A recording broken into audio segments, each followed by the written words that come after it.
In a different world, with different possibilities, Issei has something else inside him. Something dark. Soon Issei will show the world the meaning of the word darkness. Non-canon Issei, Gray Issei. High School DxD * The Darkness * Supernatural crossover.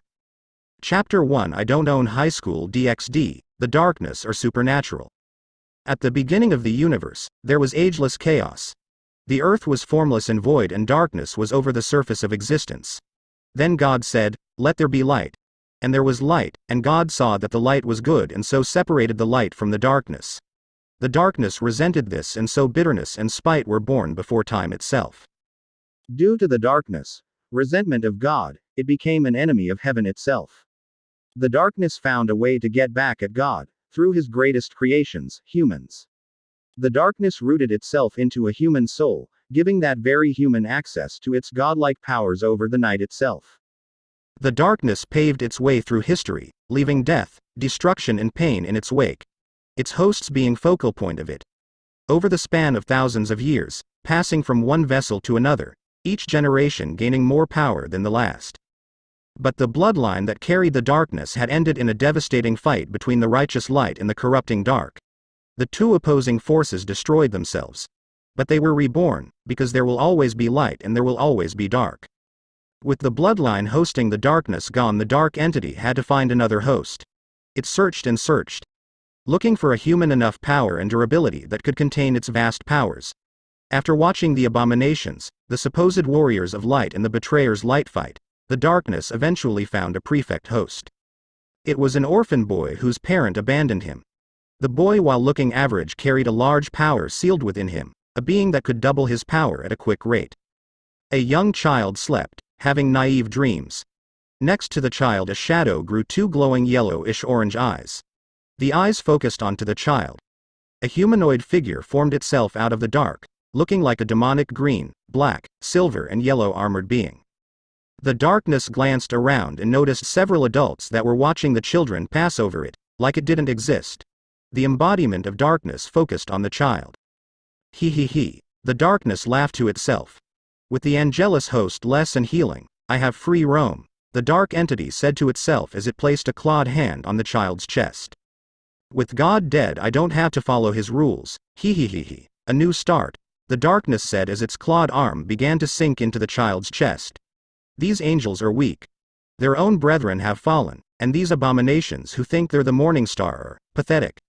The darkness continued as its entire arm sunk into the child's chest. You and I, little human, will show them what a monster is. You and I will remind every being on this pitiful planet why they should fear the dark. The darkness finished as it fully merged into the child's chest. 12 years later, Issei quickly sat up from his sleep and grabbed his chest, before he allowed his arms to relax. After a few seconds he brushed a hand through his dark brown hair. Issei glanced at his clock and noticed it was early in the morning, before he sighed when he remembered the dream he had. That dream, Issei thought to himself. He had that dream dozens of times and was convinced it was a memory. He had tons of different dreams. Dreams where he was a king of an old land, until he became a tyrant. He dreamed he was a pirate captain where he pillaged the seas. He had dreams he was an assassin, a criminal hitman. He dreamed the most about being a hitman for the mafia until he became its ruler. But all those dreams, they had one thing in common, they had the darkness in them. He had no idea what it was, but he knew deep down that that's what it's called. Issei stood up and glanced around before he grabbed a fresh pair of cloths, and headed towards his shower. After he showered he dressed and walked into his living room apartment. Issei glanced around his apartment, it was decent. Well, anything was decent compared to the orphanage. He had a small apartment, with a small kitchen, bedroom, bathroom and a small living room. Issei walked over to his school bag and looked through it, before he frowned. It's not here, I could have sworn I put it here. Issei said to himself, before he glanced around. Issei saw a reflective object in his kitchen. The teen walked into the kitchen and on the countertop was a chromed Colt M1911. Oh, there you are. Issei voiced as he picked up his pistol and inspected it, before he placed it in a hidden compartment in his school bag. He never left his home without protection, especially with the people he worked with. Issei took one last glance at his apartment before he turned off the lights and left. While exiting the apartment complex, Issei saw the building was dark, secluded and several of the walls were covered in graffiti. The teen just glanced at the building before he headed towards school. The teen walked past several shady individuals without a care. While a normal teen would be wary of such people, Issei wasn't. He knew they wouldn't mess with him, especially because of his part-time job. After he left the orphanage at a young age, he ran into what could be described as the wrong crowd. He didn't do drugs or that type of shit. He worked for some of the higher-tier criminals, like the crime bosses. He really had no allegiance to any of them. If they paid well, he did what they asked. The jobs usually involved getting money from deadbeats who were holding out and occasionally killing a snitch. He honestly didn't really care. He was pretty ruthless when he had to be, already making his first kill when he was 14. The only thing he didn't do was off children or women, call him chivalrous, naive or idiotic. Those were his personal rules. That was his part-time job anyway. It paid the bills and allowed him to enjoy his life. Issei placed his hands in his pockets and headed towards Kuo Academy. I really have to thank Garth. Issei thought.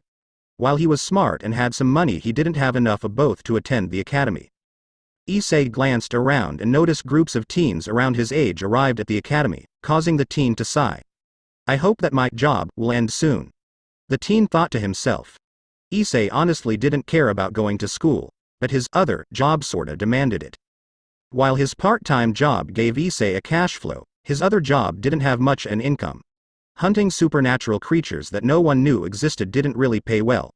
While researching his dreams in the darkness, Issei found lots of references on other creatures and incidents, mostly in America. So after a few months of saving up, Issei made a trip to the country. During that time, Issei ran into a group of people that call themselves hunters. Hunters were a group of humans that hunt down supernatural beings, like monsters, ghosts, demons, that kind stuff. Most of the hunters had a tragedy that happened to them, usually involving the supernatural. After that, they would hunt the creatures down. After Issei met some of the hunters, most of them shut him out because he was teen. But he did meet a few cool hunters, one being Garth Fitzgerald.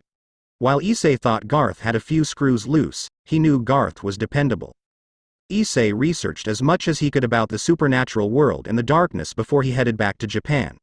When he was back in Japan, Issei had looked for the hunters that lived in the area and found they were mainly older and less than the American outfit, so he decided to become a hunter for this region. Issei sighed as he sat at a tree and relaxed in the dark shadows. The teen looked around the campus with narrowed eyes.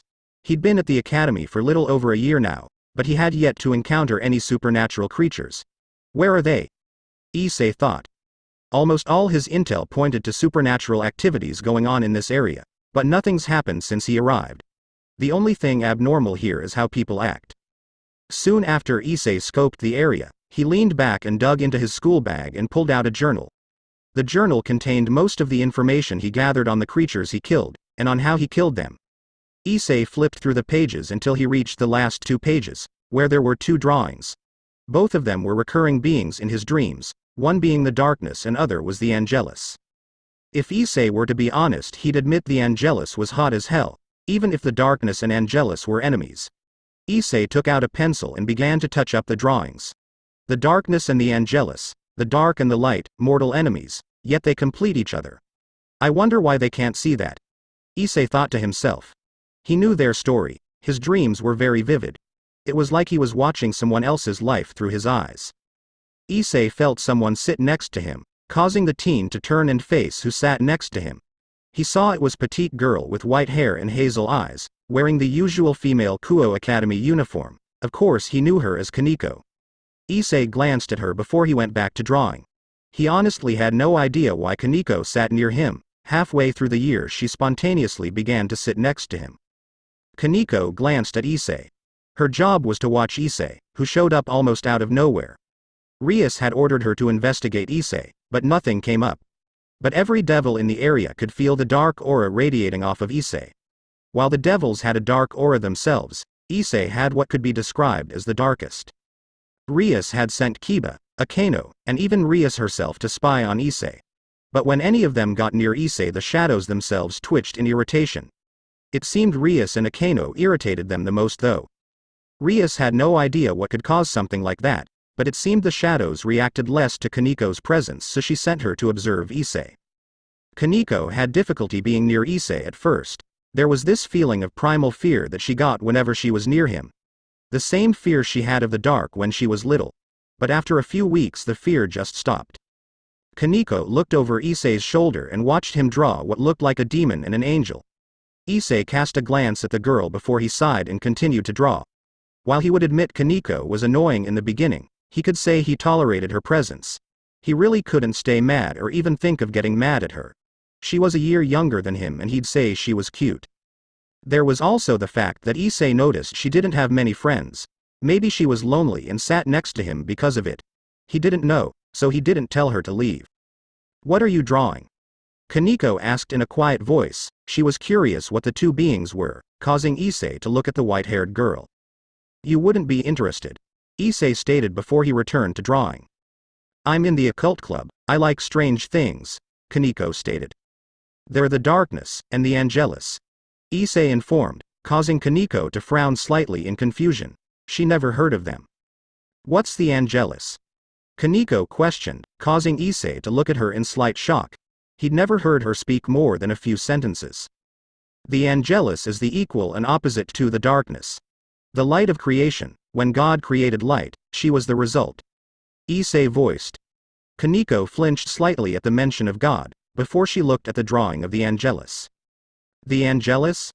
I've never heard of an angel like this, maybe Rias will know," Kaneko thought to herself. "Is the angelus an angel?" Kaneko asked, getting a slight snort from Issei. "She may look like an angel, but she's anything but," Issei commented before he looked at Kaneko. "Why the sudden interest? You've never talked to me this much before," Issei questioned. "I'm curious," Kaneko stated quietly while looking down slightly. "Understandable." Issei nodded. "If you want, I could answer some questions," Issei offered, trying to cheer the girl up. He never really talked to anyone here, mostly because everyone here was weird. His first interaction with the students was when two weird boys ran up to him and pointed, while yelling he was a dark prince that was stealing all the girls. He sorta blocked them out after that and walked away. "That'd be nice," Kaneko muttered. "Cool, do you have any other questions?" Issei asked as he turned and faced the white-haired girl. "Where did you learn this?"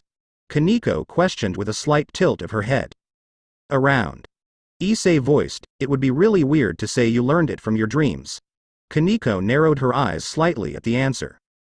"What's in your journal?" Kaneko asked. The teen in front of her was an unknown. Getting him to open up would be a perfect way to see if he was a threat or not. "Oh, just some things I collected, from myths to stories," Issei half answered. Again, it'd be weird to say it was a book full of instructions on how to kill monsters. "What kind of stories?" Kaneko queried. "The supernatural," Issei stated, causing Kaneko to look at the journal. "Can I see it?" Kaneko asked as she motioned to the book. Before Issei could turn her down, a bell rung signaling the start of school. "I'm sorry, Kaneko, but it seems fate has other plans," Issei said as he stood up and flinched slightly when he left the shadows and stood in the sun.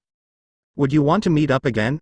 Kaneko asked if she could get him to open up. Then it's possible to learn what's creating the dark aura and see if Issei was a threat. The teen sent a sideways glance to her. "Sure," Issei voiced as he walked away. Kaneko watched Issei leave and noticed his shadow was twitching erratically. My Kaneko-san, you finally made some progress," Kaneko heard Akano say, causing the white-haired girl to turn and face her superior. "I have," Kaneko stated apathetically. "And only after a few months. It's truly a great feat," Akano teased.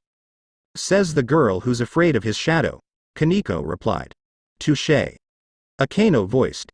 Issei walked through the hallways of the school and snapped his journal shut, revealing a symbol on the cover, the Key of Solomon, otherwise known as a devil's trap, before he placed his journal back in his school bag. Issei walked into his classroom and sat in the back and watched as teens flood in through the door. After a few minutes of mindless talking, the students took their seats and listened to the lecture the teacher gave. Issei rested his head in his left hand and glanced out the window, only partially listening to the teacher. He only attended this school because of the abundance of rumors of supernatural activity going on around here, and he knew with his luck if he ditched that's when shit would go down. So he had to wait. But he felt something though, like something was going to happen soon. After a few hours, school ended. Issei walked to the entrance exit of the school and saw Kaneko standing near there. "Kaneko," Issei said with a nod acknowledging that he saw her there. Kaneko faced Issei and looked at him expectantly. What? Issei asked. Journal. Kaneko voiced, getting a confused look from Issei. Huh. The teen sounded. Earlier, I asked if I could see your journal. You never answered. Kaneko stated, causing Issei to sign and rub the back of his neck. I don't know, really. I don't really know you that well. Issei said as he began to walk, with the younger girl following. I don't know you that well either. Kaneko replied. You're always so reclusive and rarely ever talk to anyone, she added. It's because it don't like anyone that much. And you're one to talk, I see you alone too. Well, except when you're with the red head and the blonde dude. Issei said, causing Kaneko's eyes to widen slightly. She didn't think he'd be that observant. You said you don't like anyone that much. So what do you think of me? Kaneko asked, earning a shrug from the teen. To be honest, I thought you were annoying. Issei voiced, causing the white-haired girl to deflate slightly. While she was supposed to gather info on Issei, she didn't know she was a bother to him. But, after a while I began to see you as an acquaintance. I noticed you didn't talk to anyone, so I thought you deserved the company and I decided not to tell you to leave. Issei admitted. Kaneko was surprised by the revelation but hid. From what she heard from Rias and Kiba, they couldn't find anything officially out of the norm on Issei. But they heard lots of rumors saying that he was a ruthless person who could be mistaken for a demon, but they never understood why. The sources were very tight-lipped in that regard. Thanks. Kaneko voiced quietly. No problem. Issei said dismissively. The two continued to walk. Kaneko glanced around trying to think of a way to keep the conversation going, while Issei zoned out. Do you usually just walk around, doing nothing? Kaneko asked.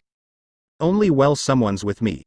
Issei commented snidely, before he cast a glance at Kaneko to see she was looking down, causing the teen to sigh.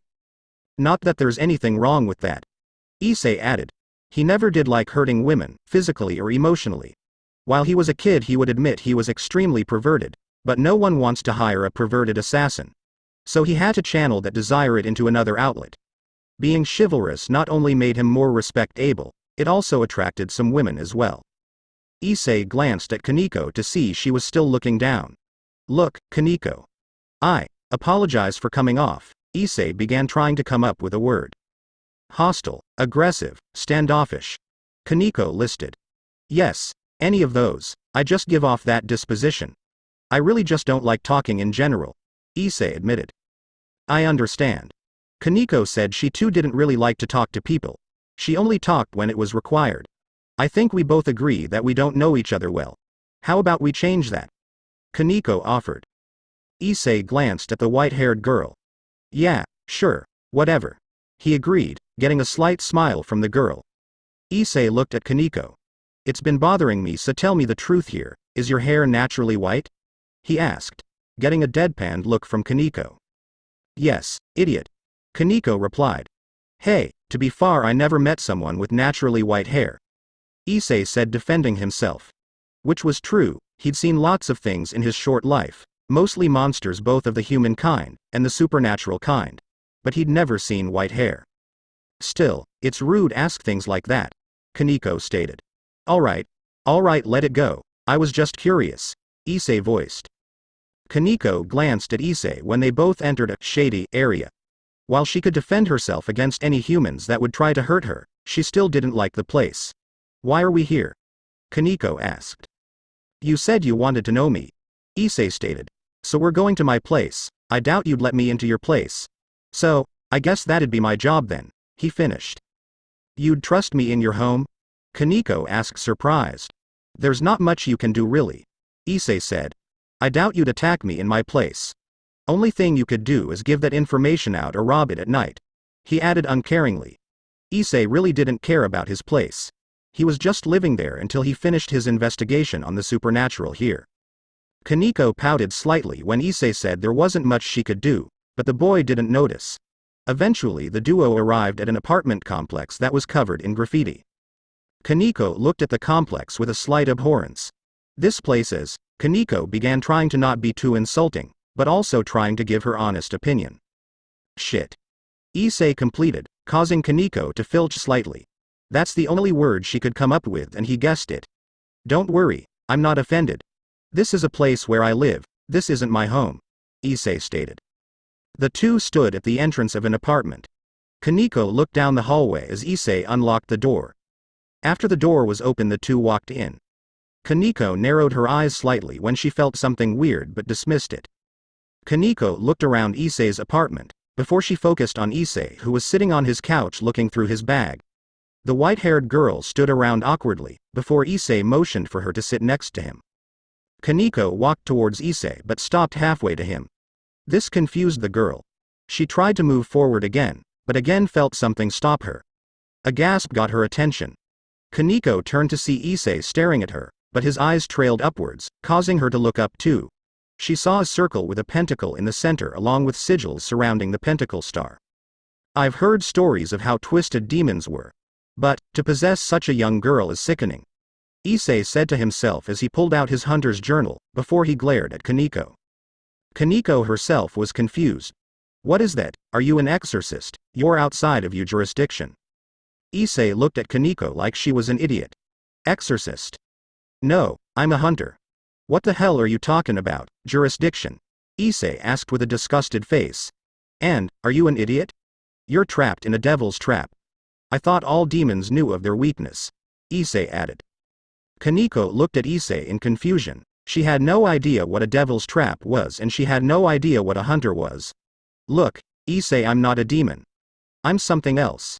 Kaneko voiced as she put her hands up in a disarming manner. Issei sounded as he quickly looked through the pages of his journal. Ah, found it. Issei muttered. Issei, you have to listen to me. Kaneko insisted.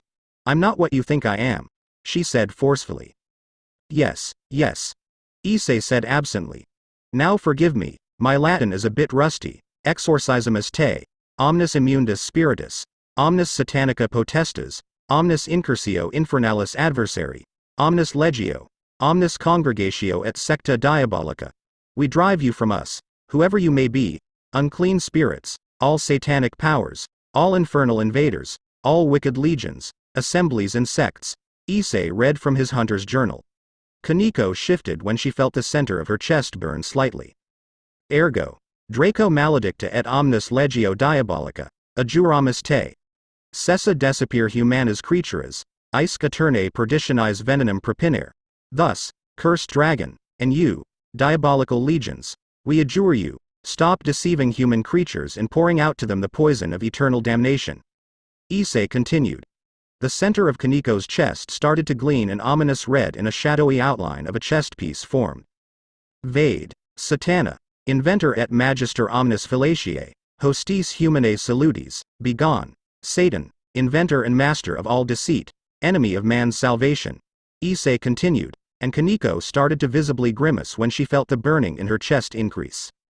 Humiliare sub potenti manu Dei, contremish et effuge, invocato a nobis sancto et terribili nomini, stop beneath the all-powerful hand of God. Tremble and flee when we invoke the holy and terrible name. Issei voiced and Kaneko closed her eyes tightly and clenched her fists. A flat insides diaboli, libera nos, domini. Ut ecclesiam tuum secura tibi facias libertate servire, te rogamus, audi nos, from the snares of the devil, deliver us, O Lord. That thy church may serve thee in peace and liberty, we beseech thee to hear us. Issei finished as he took a deep breath before he focused on Kaneko. To see she was panting slightly. What? I expected black smoke. Issei said to mostly himself. Kaneko caught her breath and focused on Issei. What was that? Kaneko questioned, causing Issei's eyes to widen. That was an exorcism, but how are you still here? I said everything right. Issei demanded before he reread the page. Like I said, I'm not what you think I am. Kaneko insisted, causing Issei to look to her, before his eyes glanced up to the devil's trap. Only a demon could be trapped by a devil's trap. But a demon would have been exorcised by that incantation. What are you? Issei asked with narrowed eyes. I'm a devil. Kaneko stated. Oh, shit. Oh shit. Oh shit. Issei said to himself as he paced in front of the white-haired girl. Oh, shit, not only did I catch a demon but I caught the devil. Issei announced to himself. A devil actually. Kaneko corrected. A devil. Issei almost yelled. There are more of you? Issei asked almost in shock, getting a nod from Kaneko. How does that make any sense? Issei questioned. I thought the devil was Lucifer. How are there more of you? Issei asked, thoroughly confused. If you let me go, I will explain. Kaneko said. Ha, that was a good one. Free a being that could kill me in an instant. Yeah, I'd rather not. Issei responded. I don't want to kill you. Kaneko stated. I had a lot of opportunities to kill you though, but I didn't because I don't want to hurt you. She finished. Issei glanced at her with a conflicted look. How do I know, huh? Devils are supposed to be deceivers. Issei replied, casing Kaneko to sigh. Issei glanced around and went into his kitchen. Kaneko watched curiously as Issei bring a container of salt out of his kitchen and create a circle of salt around him. Fine. I'll give you the benefit of the doubt. But I won't hesitate to attack if you do something suspicious. Issei said as he pulled a knife out and reached up, and scratched the circle of the devil's trap. Kaneko's eyes widened slightly when she felt all her power return to her. Salt? Kaneko asked as she looked at the ring of salt surrounding Issei. You really don't know. Salt has natural cleansing properties and is able to repel spirits and demons because they're considered unclean, Issei informed before he sat in the circle of salt. Kaneko looked at the salt with some curiosity. She had heard of crosses, holy water and light-harming devils, but she never knew salt worked like that too. Kaneko looked away from the salt and sat on the couch Issei had and faced him. I'm a devil. A devil is a being that makes pacts with humans for a price in order to gain power. Kaneko explained. Like a crossroads demon. Issei stated, getting a confused look from Kaneko. A demon that you meet at a crossroads, you sell your soul to one for a wish. Issei clarified. We don't ask for souls. Kaneko replied, getting a surprised and a relived look from Issei. Good. Then what do you ask for in compensation? Issei questioned, causing Kaneko to look down slightly in thought. Trying to find a good and easy way to explain what they get. You know that there's certain energy from faith? Kaneko asked, getting a nod from Issei. With faith some people can do amazing things. Well, while religion is fed by faith. Devils are the same, but we are powered by desire. Kaneko explained. When we complete a contract, we get that humans desire, and the more we get the stronger we become. She stated. I see. Issei muttered. That really made sense, and it was more efficient than the crossroads demon's ways of things, only one wish per soul. How does someone become a devil? Not that I want to. I just want to know that if I touch a certain artifact or something like that, that I'd be forcibly turned into one. Issei clarified. You're either born into it or reincarnated into one. Kaneko voiced as she began to look at the kitchen. Issei followed her gaze and noticed she was looking at his refrigerator. Are you hungry? Issei asked dryly, earning a narrowed eye glare from the white-haired girl. Yes. Kaneko admitted quietly. You can check for anything you want. Issei voiced as he motioned to the fridge. He lost most of his hostility after learning more about devils. He'd still be cautious around her, but starving her would just be rude. Plus he'd doubt she'd try and kill him with food. After a few minutes Kaneko came back with a plate full of sweets, getting a raised eyebrow from Issei. Kaneko moved the sweets out of Issei's reach protectively. You really don't have to do that. I wouldn't take it from you. Issei stated, causing Kaneko to narrow her eyes slightly before she sat on the couch and placed the plate of sweets in her lap. Okay. You said that devils were born or reincarnated into one, right? Issei asked, getting a nod from the white-haired girl. Then which one are you? He questioned. Reincarnated. Kaneko stated before she began to nibble on the sweets. So you were a human before? Issei asked. No, Kaneko quickly replied. Then what? Issei began to ask. I don't want to talk about it. Kaneko said, forcefully interrupting Issei's question. The two sat in awkward silence for a few minutes. Issei. You said you were a hunter. What is that? Kaneko asked curiously.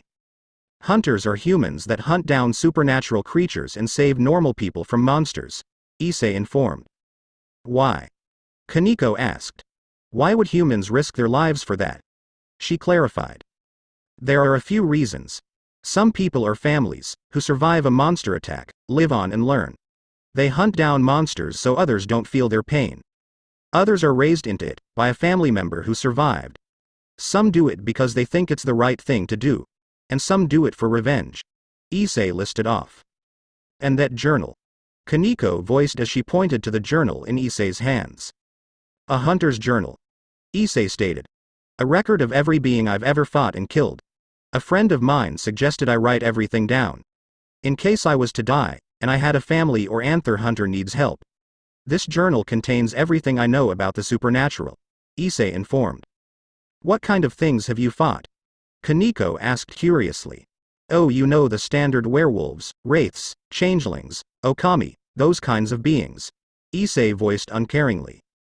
That's pretty rad. Kaneko replied with a slight nod. From what she knew, werewolves and okami were pretty strong. She had no idea what a wraith and changeling was though. Issei glanced at his clock and noticed it was getting late, before he focused on Kaneko. Look, Kaneko. I apologize for how I overreacted. Issei voiced genuinely.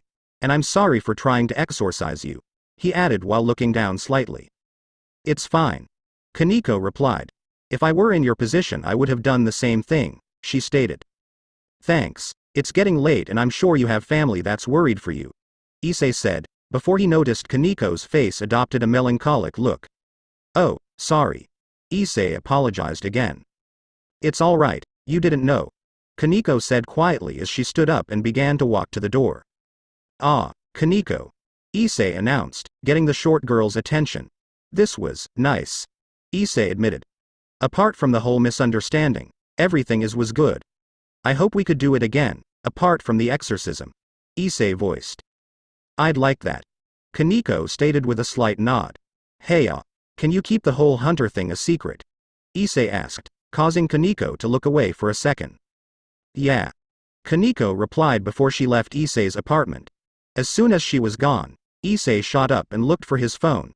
After a few seconds Issei found his phone and dialed a number. Hey, Garth.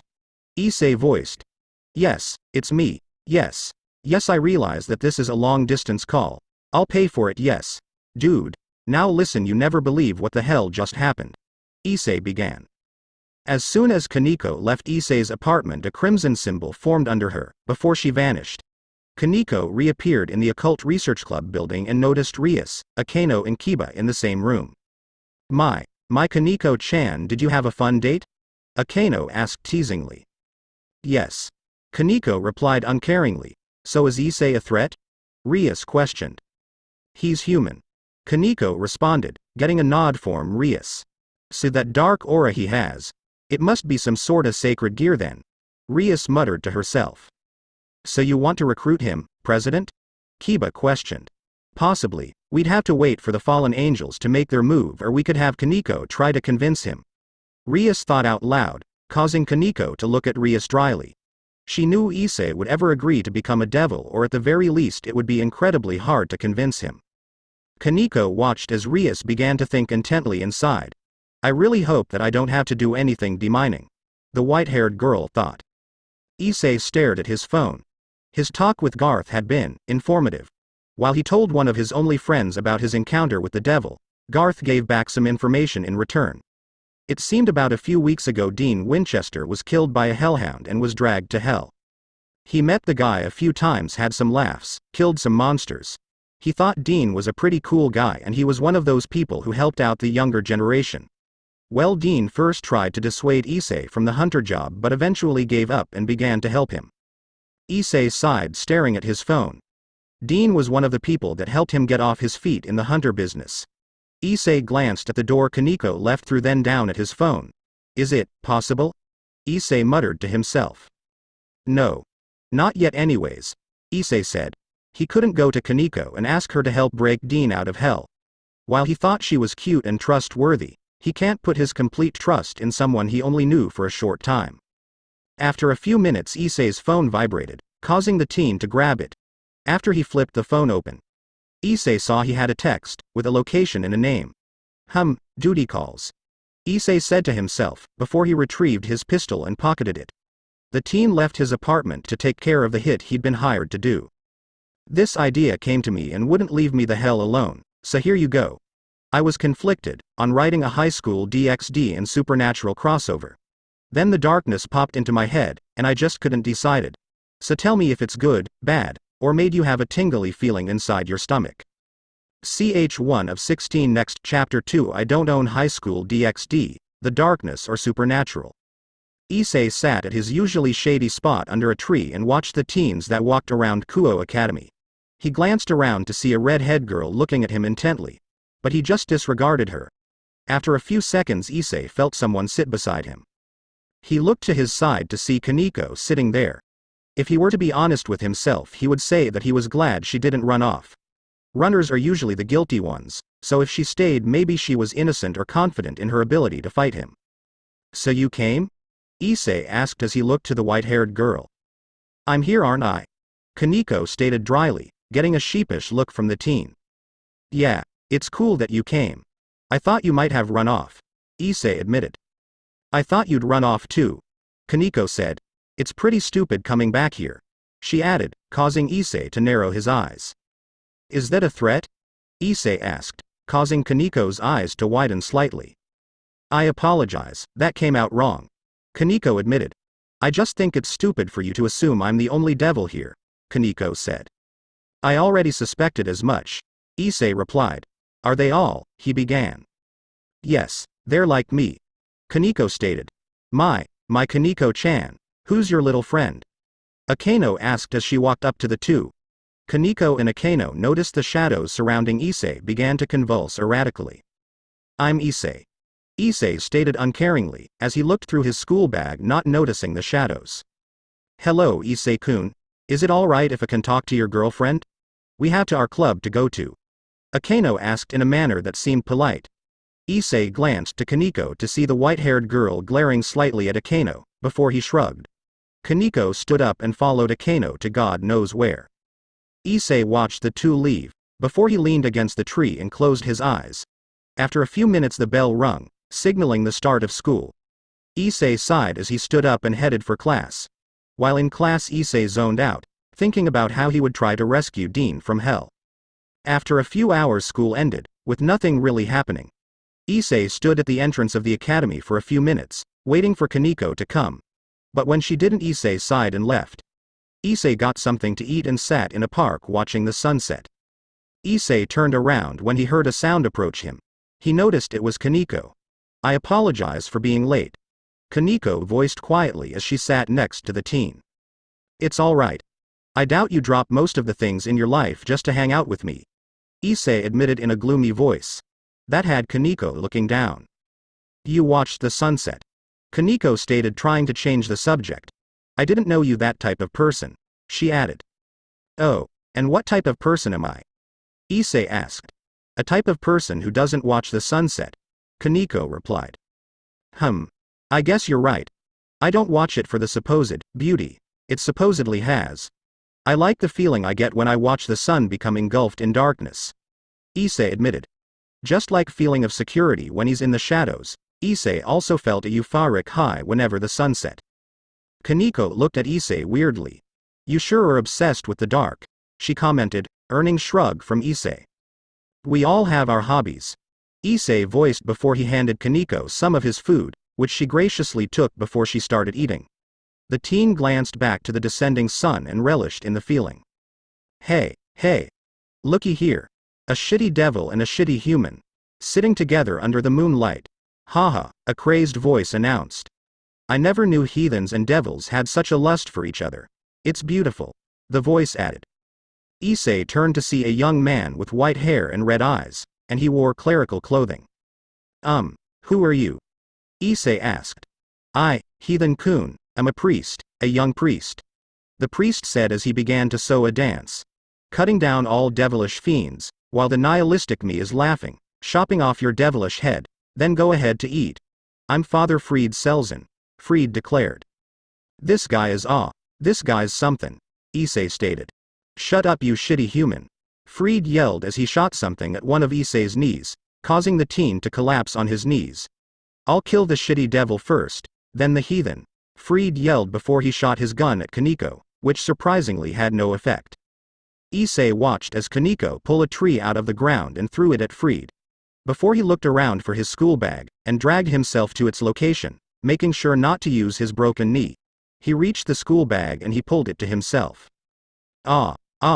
"Ah, that's not how a heathen should acting in the presence of the divine," a voice said from behind Issei, before searing pain exploded from his chest. Issei looked down to see blue spear of light protruding from his chest. "Issei, soon, darkness will fall," a demonic voice echoed in Issei's head.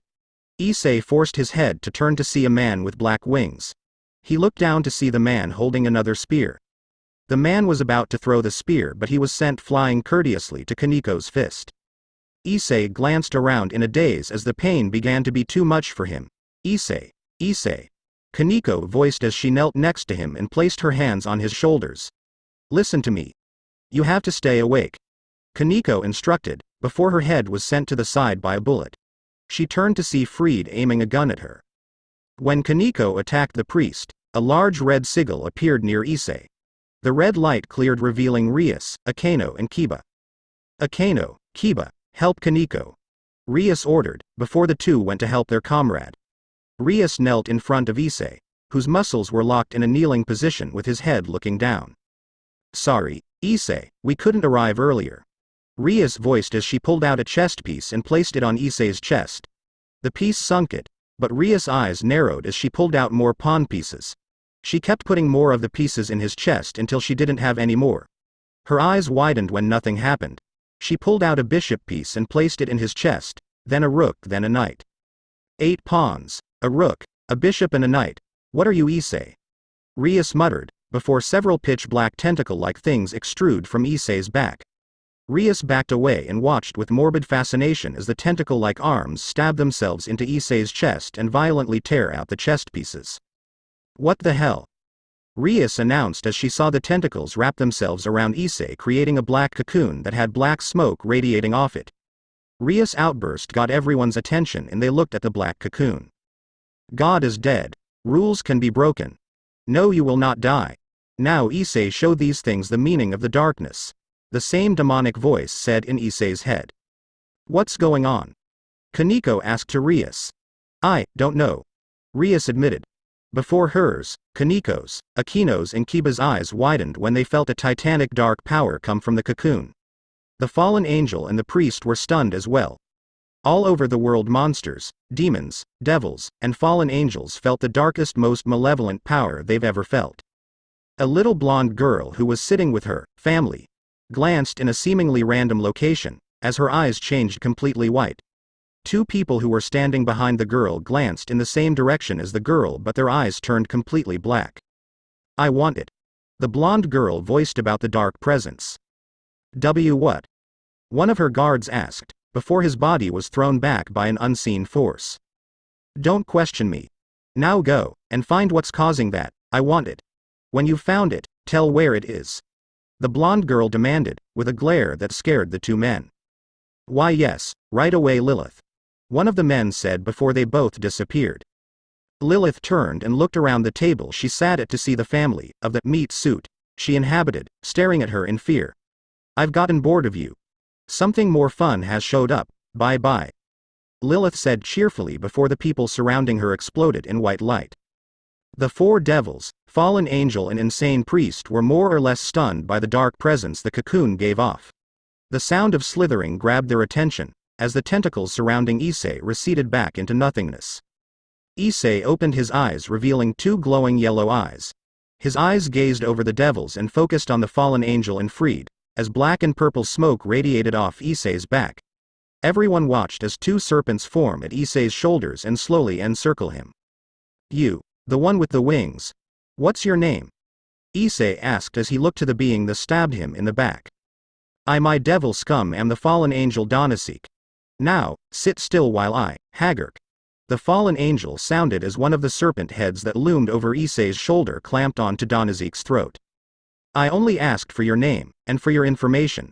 I'm not a devil," Issei stated as the serpent head near him twitched as blades protruded from it.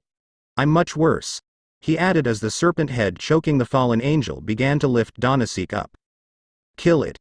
Maim it. Rend its wings." Issei heard the darkness command in his head, causing the teen to smirk. As 2 pitch-black tentacles shot out of the black and purple smoke and raced towards Donasik.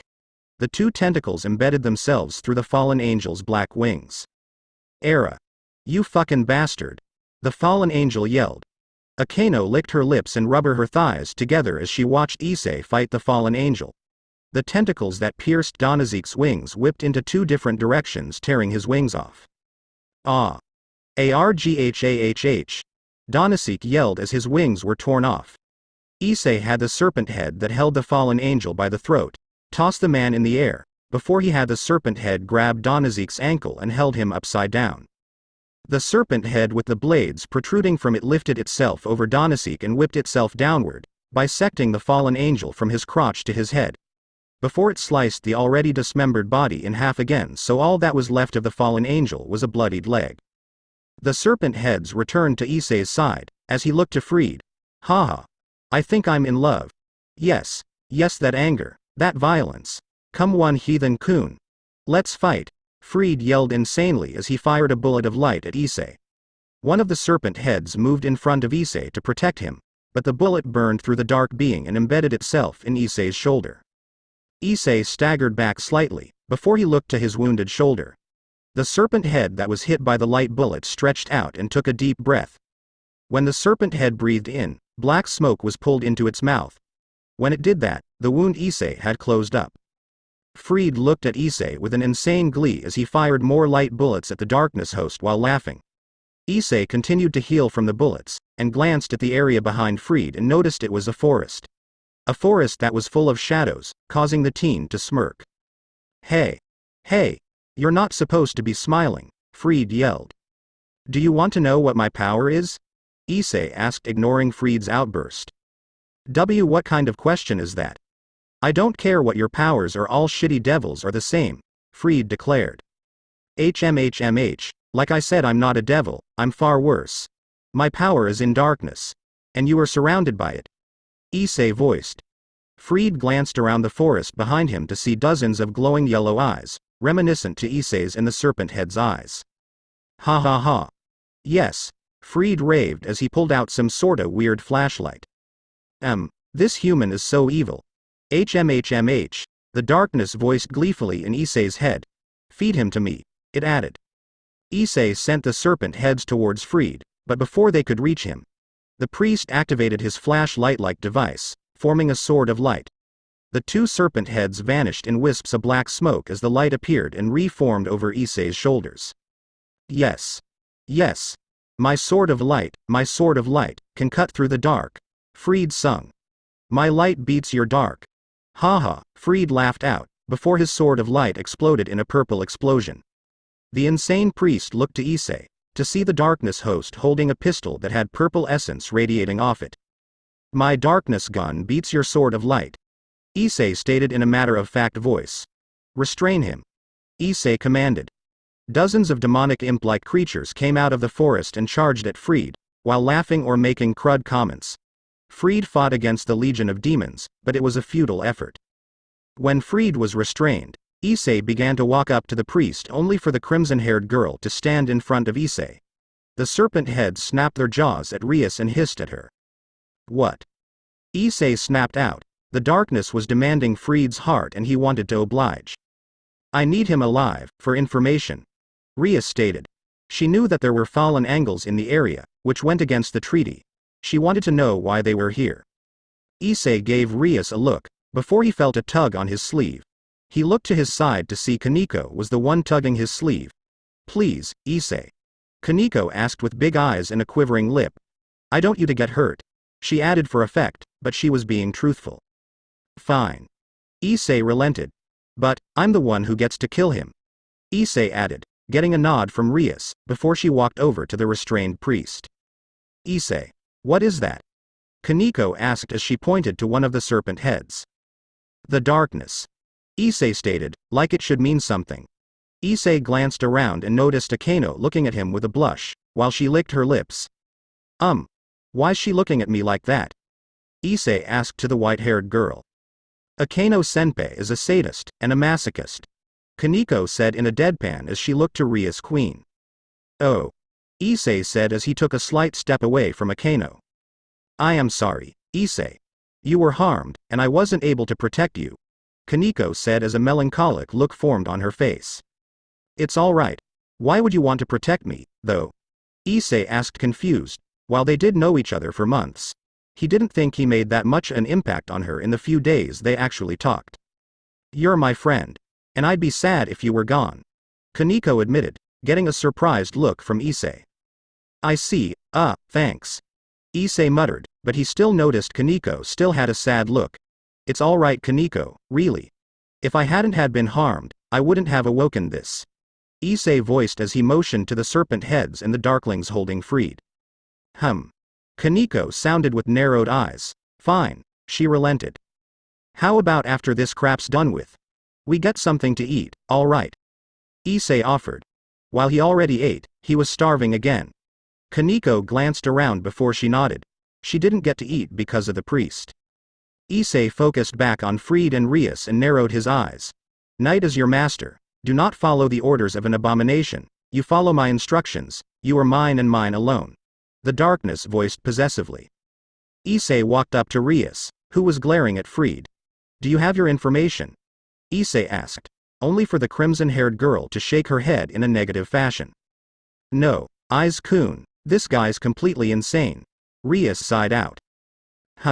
I'll get rid of him, and don't call me Aiz-kun, Issei said as he approached the trapped priest.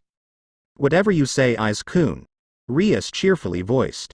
Issei had the darklings release Freed, but before the priest could escape, one of the serpent heads coiled around Freed and bit the back of his head. The serpent head pulled Freed's head back, forcing Freed's mouth open. The other serpent head shoved itself down Freed's throat, before the serpent head pulled itself out, revealing a heart in its mouth before it ate it. You guys can have him, Issei voiced to the darklings, causing them to cheer before they converged on the dead priest. So Aiz-kun, do you want to explain what that is?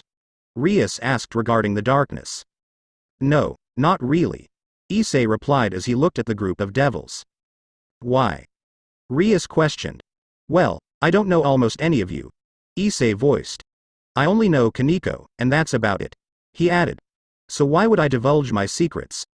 Issei asked rhetorically, causing the serpent heads hissed in agreement as they loomed over his shoulders. We're friends, Kaneko stated. You can trust us, she said. The only one you can trust is me. The darkness declared inside Issei's head. Issei looked at Kaneko and sighed. You I trust, it's them, I doubt, Issei replied. Ah. Don't be like that Aiz-kun, Akeno voiced.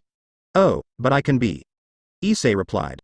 I've only known you, Red and the Blonde for about 5 minutes. So I'm fully in my rights not to trust you, Issei said. My name's Rias, not Red Aiz-kun, Rias pouted out. Yeah, sure whatever you say Red, Issei replied, before he turned around and began to walk home. Where are you going? Rias questioned to the darkness host. Home, Issei replied as the serpent heads vanished in wisps of black smoke. Issei knelt down and picked up his school bag, and then began walking. Wait. We have to talk. We have to make sure you're not a threat to the people here, and so you know what's out there, Rias announced, getting a slight chuckle from Issei. Oh, I know what's out there, Issei said as he motioned at all around him. And, I won't be attacking humans, that ain't my shtick, Issei replied, before he started walking again. Only for a bolt of lightning to strike the area in front of Issei, causing the teen to quickly turn around and face the devils, with the two serpent heads manifesting over Issei's shoulders instinctively. Issei saw Akeno's hands had lightning dancing around her hands. Oops. Akeno voiced unapologetically. Issei glared at the girl and the serpent heads followed, their eyes changing from yellow to a menacing red. My, such a face, it's so, Akeno said as she blushed as she held a hand in front of her face to try to hide it. Why do you attack me? Issei demanded, causing one of the serpent heads to twitch as blades emerged from its head, adding to the menacing quality. Sorry, my hand slipped. But while you're there, you should listen to President, Akeno said, still blushing. Issei's glare shifted to Rias, who was looking uncomfortable. I'm sorry for how Akeno acted. But, maybe tomorrow you can meet up with us at the Occult Research Club, Rias offered, trying to be civil. Issei glanced at Kaneko, who was looking at him with big hazel eyes, before he sighed. Fine. Issei relented, getting a smile from Rias. Great. Rias happily voiced. We'll meet tomorrow. she added, before she sent a smirk to Issei as a red symbol formed under her, Kiba and Akano. The three devils vanished. Issei. Kaneko voiced. Yes. Issei replied. Aren't we going to get something to eat? Kaneko asked as she tilted her head. Oh, yeah. Issei muttered to himself as the serpent heads dissipated into black smoke. Come on, let's go. Issei said as he motioned for Kaneko to follow him. The two walked to a restaurant and were seated. Kaneko glanced around the restaurant to see it was full of a wide variety of individuals, but mostly shady people. Issei. Are you sure it's safe to be here? Kaneko asked. Yeah, sure. Issei waved off as he read the menu. Kaneko looked around and noticed some of the people would look at her or Issei, then quickly look away. Besides, I'm sure you could kick anyone's ass. Issei added. Kaneko slowly nodded. While she was small, she could tear a tree out from the ground and use it as a bat. So it'd be doubtful that any of the humans could harm her. The waiter came and took the two's orders before he left. Issei. Can you tell me what happened at the park? Kaneko questioned. I was killed. Issei replied, causing Kaneko's eyes to widen slightly. But, you're here. Kaneko stated. She knew Rias didn't resurrect Issei as a devil.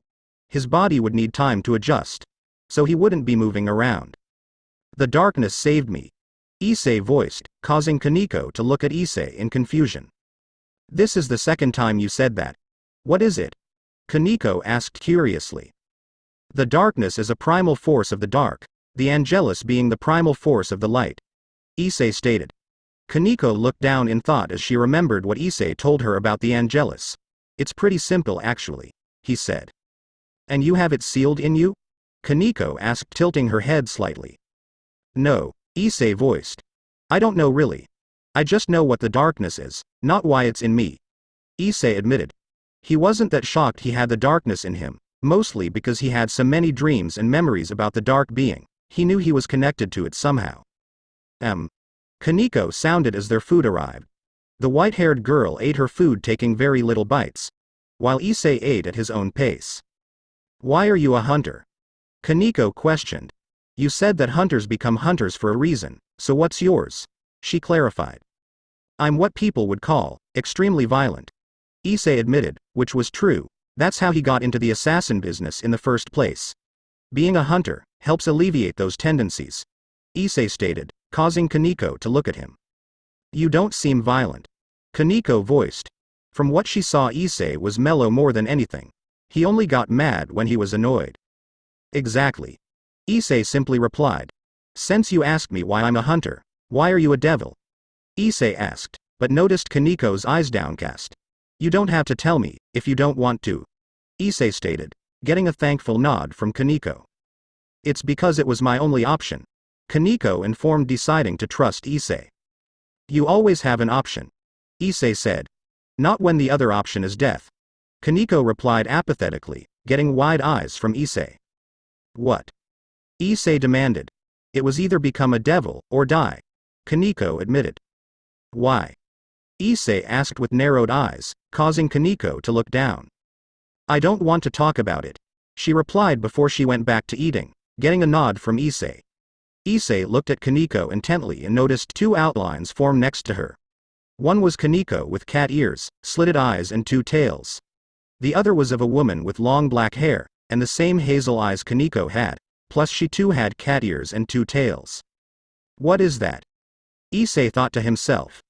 Every being has darkness in them. Inner darkness can be many things, from fear to hate. The darkness sounded from inside Issei. After the two finished their food, Issei paid and they left. Issei. Are you really going to the occult club tomorrow?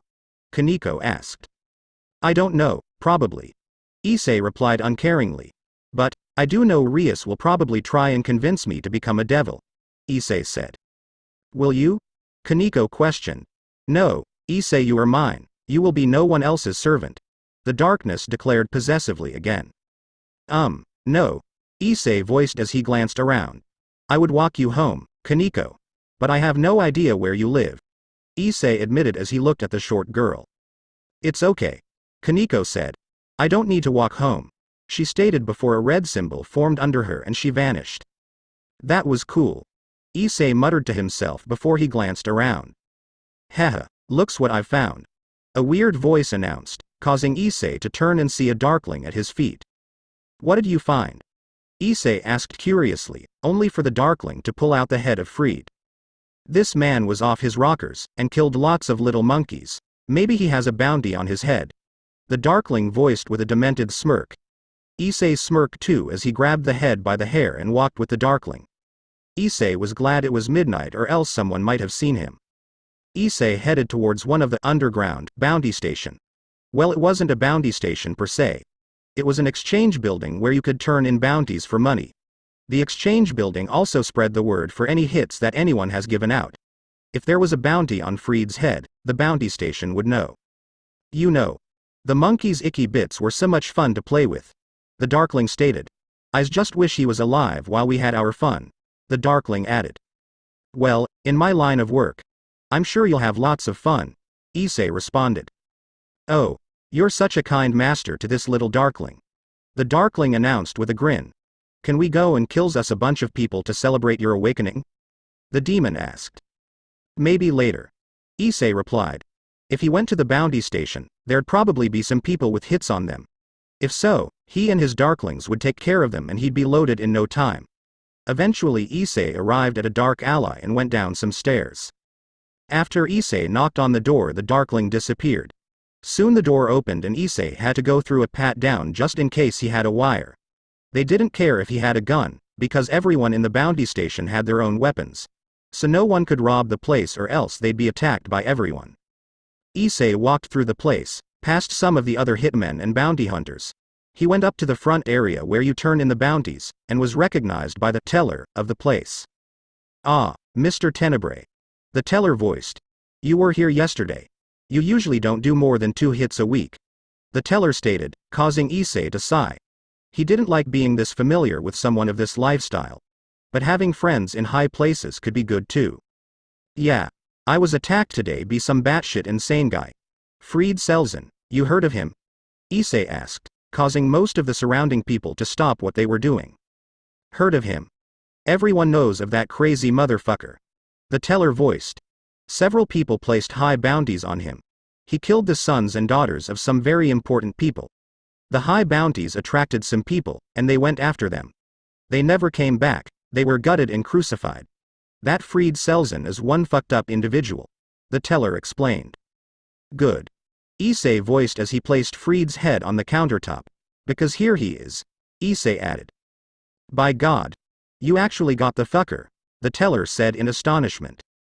Yeah, he attacked me while I was on a date. I have to admit, I was a little pissed, Issei stated. A little? The teller asked incredulously. You killed a guy who was trying to take your drink, he announced. To be fair, it was an expensive drink, Issei replied. The teller placed a hand on his head and breathed deeply. Well, you have turned in a high bounty. I'll have to wire the cash to your account. I'm sure the families that placed the additional bounties will also give you an incentive for killing the man that killed their kids, the teller voiced. Good. Issei nodded before he left the bounty station, not before giving some nods to the other hitmen and bounty hunters. While Issei was walking through the alleyway, his phone vibrated in his pocket. He flipped his phone open with a message that his account got money. Issei was honestly surprised by how much money Fried's head was worth. The original bounty came from the Vatican, being around $30,000, enough for Issei to live on for a few mouths. There was also the reward the crime families and politicians placed on Fried's head as well, but they'd probably get the message tomorrow. Oh hell yeah. I can finally get that motorcycle I've been looking at, Issei thought to himself as he walked to his apartment. It wasn't very cool to walk to the places monsters hung out. It also took up a lot of his time to walk everywhere. Plus motorcycles were pretty cheap compared to cars. Eventually Issei arrived at his place. When he entered he noticed the lights were on, which was weird because he never turned them on to begin with. Issei pulled out his pistol and walked into his apartment. He searched through his kitchen and his living room and found nothing. Issei opened the door to his bedroom and quickly slammed it open. HMHM, hello there Issei-kun. A seductive voice said. Issei quickly turned to see a woman on his bed.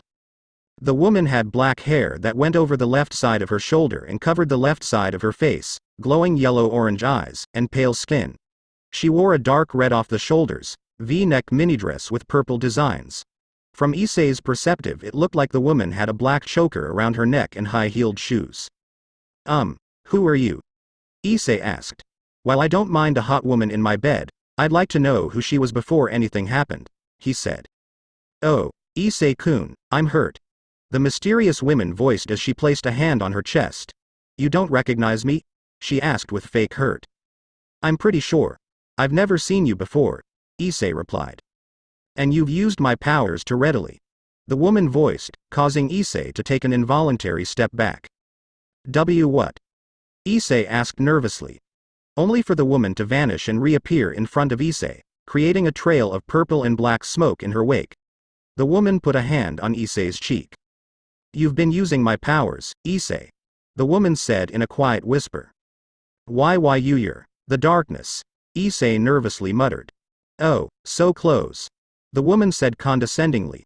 But, you said, Issei began, only for the purple designs on the woman's dress to glow a menacing purple. Shut up. The woman ordered. I wasn't finished. I am the darkness, but I'm not the darkness, she clarified. I'm a manifestation of it, through you, it created me. The woman voiced. I am the judge, you could say. I decide if you're allowed to wield my power or not, she said with a smirk. Let me guess, I'm not allowed, Issei muttered. Only for the woman to place a hand on his cheek and made him face her. Oh, don't be so pessimistic, Issei-kun, she voiced in a whisper. I like you. You don't play by the rules. You break whatever makes you mad. You slaughter whatever harms you. It's inspiring. The woman in red said. Okay. Other than to decide if I'm worthy of using your power, why else are you here? Issei asked as he took a step back from the mysterious woman. 2 other reasons actually, she admitted as she checked her nails. There's never been a wielder of the darkness that's been under 21 before. It's only because of the things sealed in there that you can. The woman in red said as she pointed to Issei's left hand. I'm here to moderate how much darkness you can use. 2. Every wielder of the darkness had a teacher who knew about it. Since you don't have one, I'll be your teacher. The woman said before she sat back on Issei's bed and put on leg over the other, causing Issei to look at her exposed legs. Before he shook himself and focused on the woman in front of him. How long will you be here? Issei questioned. However long I want to be. The woman replied. Well, what do I call you then? Issei asked. I call myself Cinder. Cinder informed dramatically. Issei sounded as he glanced at his bed. So, you're going to teach me how to control the darkness? Issei questioned, getting a dark amused chuckle from Cinder. No. One thing you must know, Issei-kun. You can never control the darkness, it controls you. She stated in a matter-of-fact tone. When the darkness wants you to do something, you obey without question. Cinder voiced. What does it usually want? Issei asked, earning a shrug from Cinder. If you don't anger it, it won't ask for much, just the occasional heart of a dark being. Cinder guessed offhandedly. Well, aren't you the darkness? Shouldn't you know? Issei questioned, getting an annoyed sigh from Cinder. I am, but I don't have its memories or thoughts. I'm a creation, the darkness, Cinder informed. Like a darkling? Issei asked, causing Cinder to glare at him with glowing yellow-orange eyes. Insinuate that again and I'll burn you alive. Cinder threatened as leveled her hand towards Issei. Purple and black fire engulfed her hand, causing Issei to nod. Got it. No calling you a darkling, I understand. Issei quickly voiced. Wait, I have school tomorrow. What are you going to be doing? Issei questioned, getting a condescending smirk from Cinder. Going with you, of course. Cinder replied uncaringly. What? But aren't you like? Issei began only to dodge a purple and black fireball. Finish that sentence and I won't miss. Cinder threatened. Issei looked at the insane woman with wide eyes. Note to self. Don't comment on her age. Issei thought. How are you going to attend school? You look grown up, Issei began to awkwardly say, trying to find the right words. How do I put this? You're a smokin' hot adult. Issei finished. Oh, Issei-kun, you have such a way with words, Cinder said sarcastically. I'm just saying, no one will believe you're a teen, Issei stated. Issei-kun, believe me. I can be very convincing, Cinder voiced with a smirk. Whatever. I'm not paying for you though, Issei replied. Don't be like that, Issei. Remember, I can cut you off from the darkness, Cinder taunted. You're going to hold that over me, aren't you? Issei asked. All he got was a smirk from Cinder. Is it weird that I find her dark smirk hot? Issei thought to himself. No, Cinder voiced. But, thanks for the compliment, she added, getting a surprised look from Issei. Wait. You heard that? Issei questioned. Yes, you and I are connected. I can hear all of your thoughts, Cinder informed. Oh shit. Does that mean you heard what I thought about your? Issei began as he looked at Cinder's exposed legs. Yes. Cinder stated, still smirking. And about your? Issei started as his eyes drifted to her chest. Yes, I heard all your thoughts, Cinder said with almost palpable amusement. You know, your thoughts gave me a really large ego boost, she added. Issei looked away, refusing to look at Cinder. Ah. Don't be like that, Cinder said. I always knew you were a pervert, it's just that you hide it well, she stated. Now come here, Cinder ordered, causing Issei to look at her in confusion. Come where? Issei asked. Cinder scooted back on the bed, creating more space. Come here, Issei-kun. Cinder cooed quietly as she made a come here motion with her finger. Issei slowly walked up to her, only for Cinder to grab the front of his shirt and force him into bed. Sleep. Cinder voiced softly to the host of the darkness. Where will you sleep? Issei questioned. By your side, of course, Issei-kun. Cinder replied as she pushed Issei on his back. Now, go to sleep. Rest that head ball of yours. You died today, you should sleep, she said in a hypnotically quiet voice, before Issei slowly fell asleep. Mistress. Are you sure you should get too close to him? You've never gotten this close to any of your hosts before. A darkling questioned to Cinder. The woman looked at the darkling with glowing eyes. Oh, I want to get close to him, Cinder voiced as she leaned back and ran a hand through Issei's hair. There were many restrictions that limited my personal interaction with my hosts, she continued as she pulled Issei closer to herself possessively. But, now I have the perfect host for me, she finished before she destroyed the darkling that questioned her. With God dead, I have no other reason to exist now. I only wanted to kill him, but now there's something else, Cinder said as she looked at Issei's unconscious face. I was lucky to stumble upon you. With you and I together, we'll show the world the true bliss of the dark, Cinder murmured, before she smirked when she felt Issei lean against her. Okay, for those of you who might be confused here.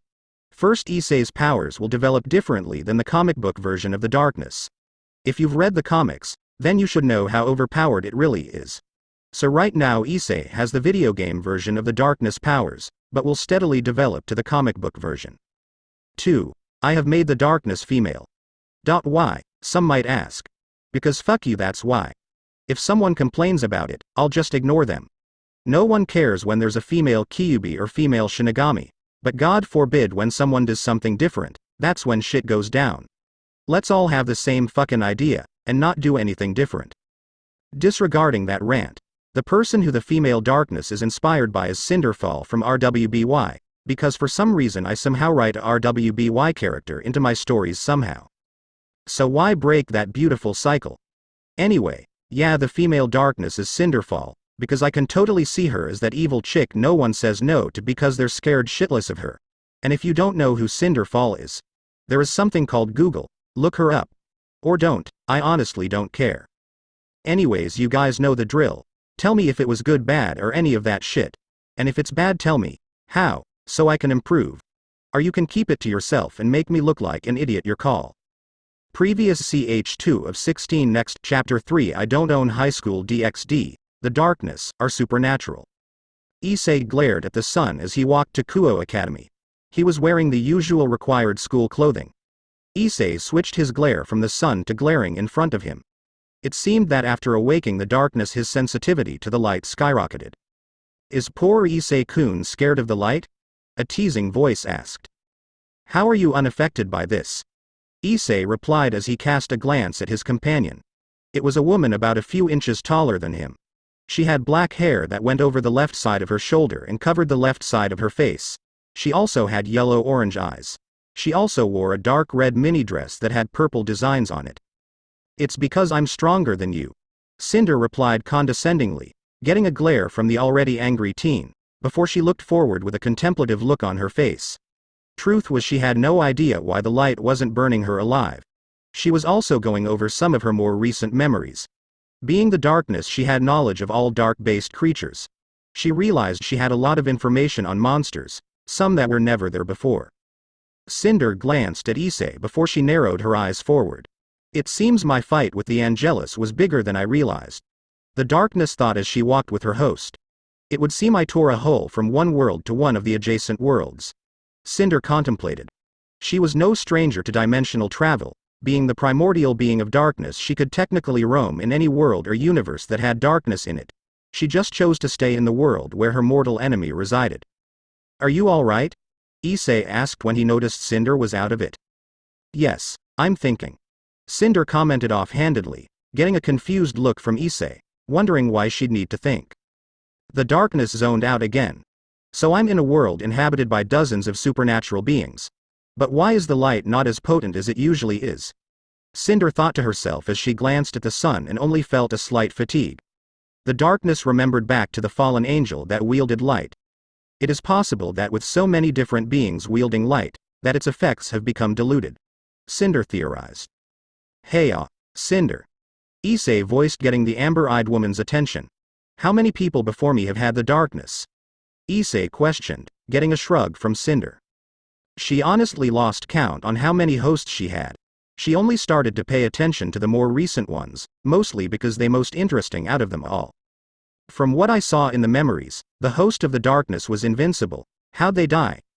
Issei asked, getting a dark smirk from Cinder. Through sex. She informed, causing Issei to stop. What? Issei asked, afraid of the answer. By having sex with a human woman, a child will be convinced. No matter how much protection you have, it will always happen. Cinder said, sadistically enjoying the look of despair on Issei's face. When the child's convinced, the darkness will betray its host and forcibly remove itself from its host, and move to the child, killing the host in the process. Cinder finished. Issei looked forward with wide eyes, but turned to face Cinder when he felt her hand on his shoulder. But, don't worry Issei-kun. If you stick with me, I'll make sure the darkness doesn't kill you. Cinder cooed. Issei looked at Cinder suspiciously. And you do that out of goodness of your heart? He questioned, getting a dark chuckle from the amber-eyed woman. Goodness. No, I want to help you, because I like you. There's nothing good about it. Cinder replied uncaringly. Issei sighed slightly at her answer. Hey Cinder, how are you going to join this school? Issei questioned. You're going to ask the abominations, Cinder stated. Abominations? Issei asked. These things that call themselves devils, they disgust me. Cinder voiced. They think just because they were created by the morning star, they think they're the devil. Arrogance like that is revolting. Cinder ranted, getting a sweat drop from Issei. So you want me to ask the things you can't stand, to join a school that has the things you hate in it? Issei asked, unsure, only to dodge a purple and black fireball. If talk to me like I'm stupid again, I'll burn you. Cinder threatened. Issei rolled his eyes slightly at Cinder's melodrama. The two eventually arrived at the academy. Issei sighed when he noticed almost all the students' eyes focused on him and Cinder. Most of the male populace did a double take when they saw Cinder. Which Issei could understand. Cinder just gave off that dark aura that got everyone's attention. Along with the fact she was hot helped. Stupid humans. Cinder said darkly as she felt their eyes on her. And here I thought you'd love the attention. Issei voiced. The attention of such revolting beings is not something I favor. Cinder replied as she sent a glare to the teens that stared at her. I'm human, yet you like my attention, Issei argued. You are an exception. Cinder said absently. I feel so happy now. Issei said sarcastically, getting an unamused look from Cinder. You should. The darkness doesn't like humans and neither do I, Cinder informed as the two entered the academy building. Before the two could walk further, they were stopped by a young girl with black hair, violet eyes and glasses. Issei-san. The girl said in an aloof voice. Suna. Issei replied, getting an annoyed glare from the girl. You must not refer to me with such familiarity, Suna replied coolly. Yes, whatever you say Suna. Issei waved off, increasing the class president's glare. Now what does the class president need with little Olmi? Issei questioned. I'm aware of your transgressions last night, Suna stated, getting a raised eyebrow from Issei and an amused look from Cinder. I'm also aware you're an unstable element here. But I will warn you, if you harm anyone here I will not hesitate to kill you, Suna threatened. Like an abomination like you could us, Cinder said darkly. What did you just call me? Suna demanded as she faced Cinder. Whoa, let's calm down here, Issei voiced as he got in between the two. Issei-san, it's against the rules to bring guests unannounced, Suna stated. Oh yeah, about that, Issei muttered. Don't lie. I can practically feel her sinister aura. What is she? Suna demanded, causing Issei to glance to Cinder, but all he saw was her amused smirk.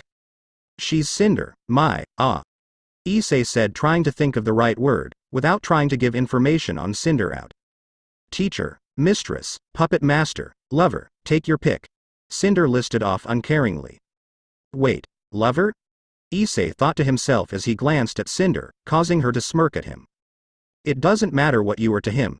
You don't have any right to be here, Suna informed. Issei sighed while Cinder still looked amused. Oh, and what are you going to do about it? Cinder taunted. I'll personally remove you from the premises, Suna shot back. Cinder crossed her arms, but still had a dark smirk on her face. She raised her hand and put her thumb and middle finger together in a pitching motion, as the designs on her dress gleamed an ominous purple.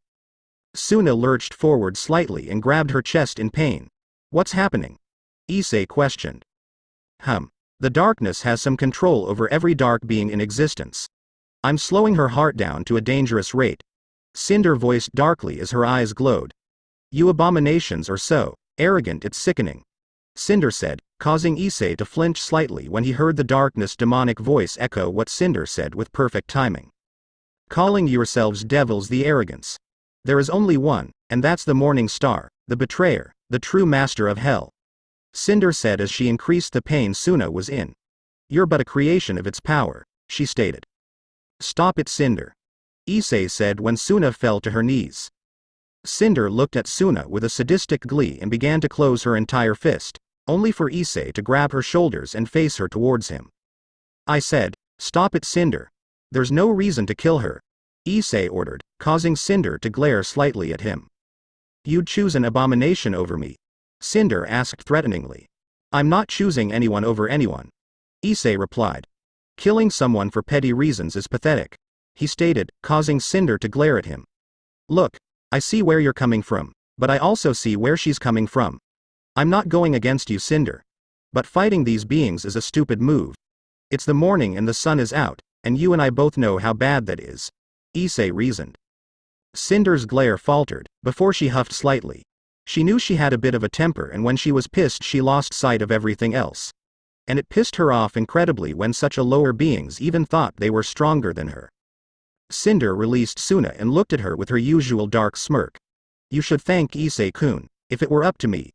Well, you know, Cinder taunted. Issei ignored her and knelt down next to Suna and helped her up. Are you all right? Issei asked, getting a glare from Suna. Don't touch me, Suna ordered as she pushed Issei's hand away. So disrespectful, I'd expect nothing less, Cinder imputed. Cinder, please stop trying to antagonize her, Issei muttered. Why? Cinder questioned. You went out of your way to help her. You even stood up against me, she added, with slight annoyance. If it had been anyone else who stood up against her, she would have had their head on a spike. She shouldn't be so prideful, Cinder said as she looked at Suna, who was glaring at her. Suna was about to say something but was interrupted by the appearance of a blonde boy. Sorry for interrupting your conversation, but I need Issei-kun, the blonde boy voiced, causing Suna to take a deep breath. Why? She questioned. It was Ria's senpai who asked for him, the blonde boy informed, causing Suna to scowl before she turned around and walked away. That was a bit anticlimactic, Issei commented. I'd thought she'd never leave, Cinder voiced uncaringly, getting a slight glare from Issei, which she ignored. Issei-kun, it is all right if you come with me, the blonde boy asked. Issei looked at the blonde and sighed. So this is my counterpart, Issei thought with some amusement. While Issei was about average in appearance, his dark aura attracted women apparently. So they called him the Dark Prince, with Kiba being called the Light Prince. Issei found it pretty ironic since he was human and Kiba was a devil. Sure. Issei replied. Lead the way. He added, but Kiba looked at Cinder curiously. I was only requested to bring you. Kiba informed. I'm not sure if I'm supposed to allow her to follow, Kiba said. Don't worry about her. She'd just do as she pleases always. So it'd be pretty pointless to try and stop her, Issei informed. Ah, Issei-kun, you're learning.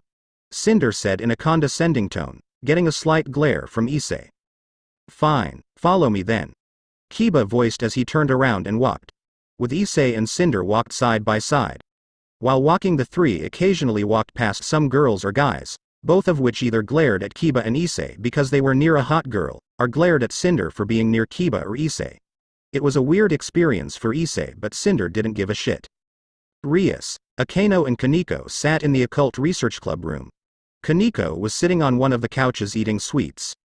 Rias was sitting on one of the chairs, with Akeno standing by her side. The three were waiting for the arrival of Issei and Kiba. The three turned to face the door when they heard the sound of clinking glass. There was a knock at the door. Come in. Rias voiced. The door opened and the blonde swordsman walked in. Followed by a teen boy with disheveled brown hair and brown eyes. He wore a black blazer that had white accents, black pants and black shoes. When Issei walked in, he glanced around, but there was still the sound of clinking glass. The person that followed Issei and grabbed the attention of Rias, Akeno and Kaneko. It was a woman with pale skin, black hair that went over her left shoulder that obscured the left side of her face, and she had yellow-orange eyes. She wore a dark red off-the-shoulders V-neck mini-dress with purple designs. The dress ended in an upside-down triangular tail in the back just above her knees. Rias, Akeno and Kaneko noticed she had a black choker around her neck, a glass-like high-heeled shoes and a jeweled anklet on her right leg. The three saw her looking at them, and they felt an incredibly dark presence from her, almost identical to Issei's dark aura but more intense. If they weren't devils and they didn't know about them, they'd assume she was the devil. So Red, what did you need? Issei questioned, shaking the three devils from their staring contest with Cinder. My name is Rias Eyes-kun, not Red, Rias said with a slight pout. Whatever you say, Red, so why are you so adamant on me being here? Issei asked. Rias adopted a serious look. To be frank here, everyone here is a devil, she informed. Issei and Cinder shared a look before they focused back on Rias. Is that all? Issei asked in a deadpan. What? Rias voiced. I think she wanted to surprise you, Cinder inputted, causing Rias to glance at her again before she focused on Issei. If you know about devils, then that means you know about fallen angels, Rias inquired. You mean like the guy that killed me last night? Issei clarified, causing Kaneko to flinch slightly. Before I butchered him, Issei added. Why yes. Rias replied she was still a little surprised by the brutality of that attack. Akeno herself blushed a bit remembering last night. Okay, now again. Why am I here? Issei asked again, before Rias could answer. Cinder interrupted. I think she wants to recruit you to become an abomination, Cinder commented. Abomination? Rias muttered. Yes, an abomi, Cinder began. Gah. Nope, don't mind her, Issei quickly announced, causing Cinder to sigh as Issei's docile behavior. What did she mean by abomination? Akeno asked sweetly. You really don't want to know, Issei replied. Oh, but I do, Akeno insisted. That's nice, but it's something I'd rather not have her say, Issei voiced as he looked at Cinder, with a mixture of anger and pleading. Cinder scoffed slightly before she relented, as she sat on the couch that no one was sitting on and put one leg over the other, with Issei sitting by her side. Is it true that you want to recruit me? Issei questioned. Yes, your powers would be a valuable asset, Rias informed, going straight to the point. Even if I wanted to, I think it would be impossible, Issei imputed. Why? Rias asked curiously. Because, Issei began, only for Cinder to wrap an arm around Issei and rest her head on his shoulder. Because, someone has already placed a claim on Issei-kun, Cinder said with a dark tone, getting Rias' attention. What? When did you claim him? Rias asked, causing Issei's eye to twitch slightly. I'm not a thing to be bartered with. Issei thought to himself only to feel Cinder's hand lightly squeeze his shoulder. Oh Issei-kun, don't think that. Issei heard Cinder say inside his head. Compared to the rest of the beings in existence, you're the most important to me, and the darkness. Issei hear Cinder finish, but what surprised him was the fact that it was in a kind voice. We claimed when Issei was 5. Cinder stated, getting wide eyes from Rias. Issei looked down in thought before he nodded. That was when he started getting the weird dreams of the darkness, so that sounded about right. Wait. Who's this, we, Rias questioned. The darkness and myself. Cinder stated. She honestly didn't care if she told beings she could kill with a snap of her fingers such information. The darkness? Rias questioned with a cute face, causing Cinder to roll her eyes slightly in annoyance. The darkness is one of the 2 primal forces in the universe, Issei imputed. But what is it? Rias asked, getting a, are you serious look from Cinder. What do you want, a biography of it? Issei asked sarcastically. Well no, but it would be helpful. Rias voiced. Well this conversation just went downhill. Issei muttered. Other than the fact that you wanted to recruit me and information on what my powers are, what else did you want? Issei asked with a sigh. Rias shifted slightly. I wanted, she began only for the sound of music to cut her off. Roses are red and violets are blue. One wheel cruised down Blood Gulch Avenue. It's red versus red and blue versus blue. It's I against I and me against you. A song sung, before it was cut off by a beep. Hello. Issei said, causing everyone to look at him to see he was on a cell phone. Hey Issei, are you there? A panicked voice asked. Yep. What's up? Issei replied. You know how you helped me with that wraith problem a while back? The voice questioned, causing Issei to narrow his eyes slightly. Ah, oh. Jay, yeah I remember. Issei stated. You told me to call you if any more, unusual things happen. Jay voiced. Something strange is happening. Jay informed. What happened? Issei questioned with narrowed eyes. There have been 6 mysterious deaths, Jay informed. Mysterious, how? Issei asked. Their hearts stopped.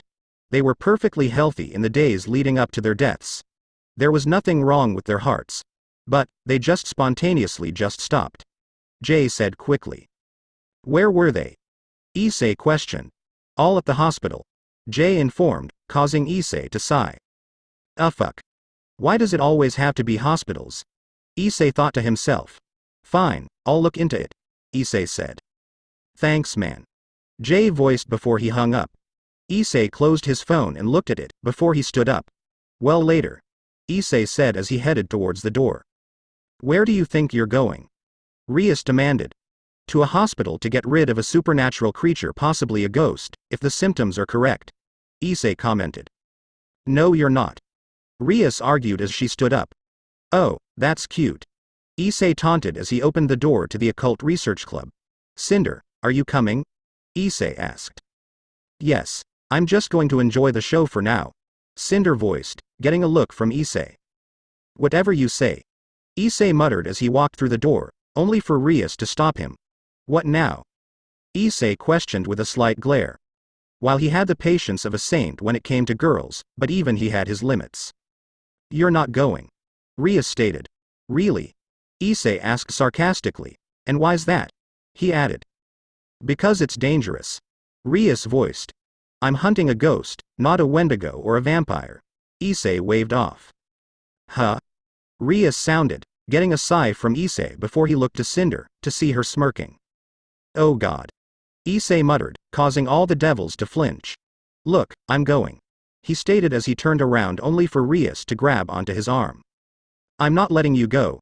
Rias said, getting a raised eyebrow from Issei. We've only known each other for like 2 days.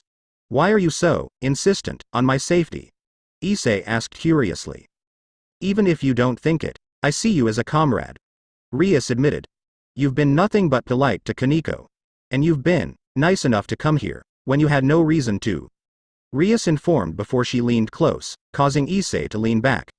Before Rias could hug Issei, she was pulled back by Cinder. Enough of this chick flick crap. Cinder said, aiming a glare at Rias. If you want Issei to be safe, then follow us if you can. I honestly don't care. she voiced out, before Cinder let go of Rias and slowly walked around her and issei. Until she was behind issei and placed a hand on his shoulder, before they were engulfed in shadows and disappeared completely. That was interesting. Kiba voiced. You want to follow him, President? Akeno questioned. Yes, we don't even know who that woman is, Rias said. My president, you're already jealous of her being near Issei-kun. Akeno teased.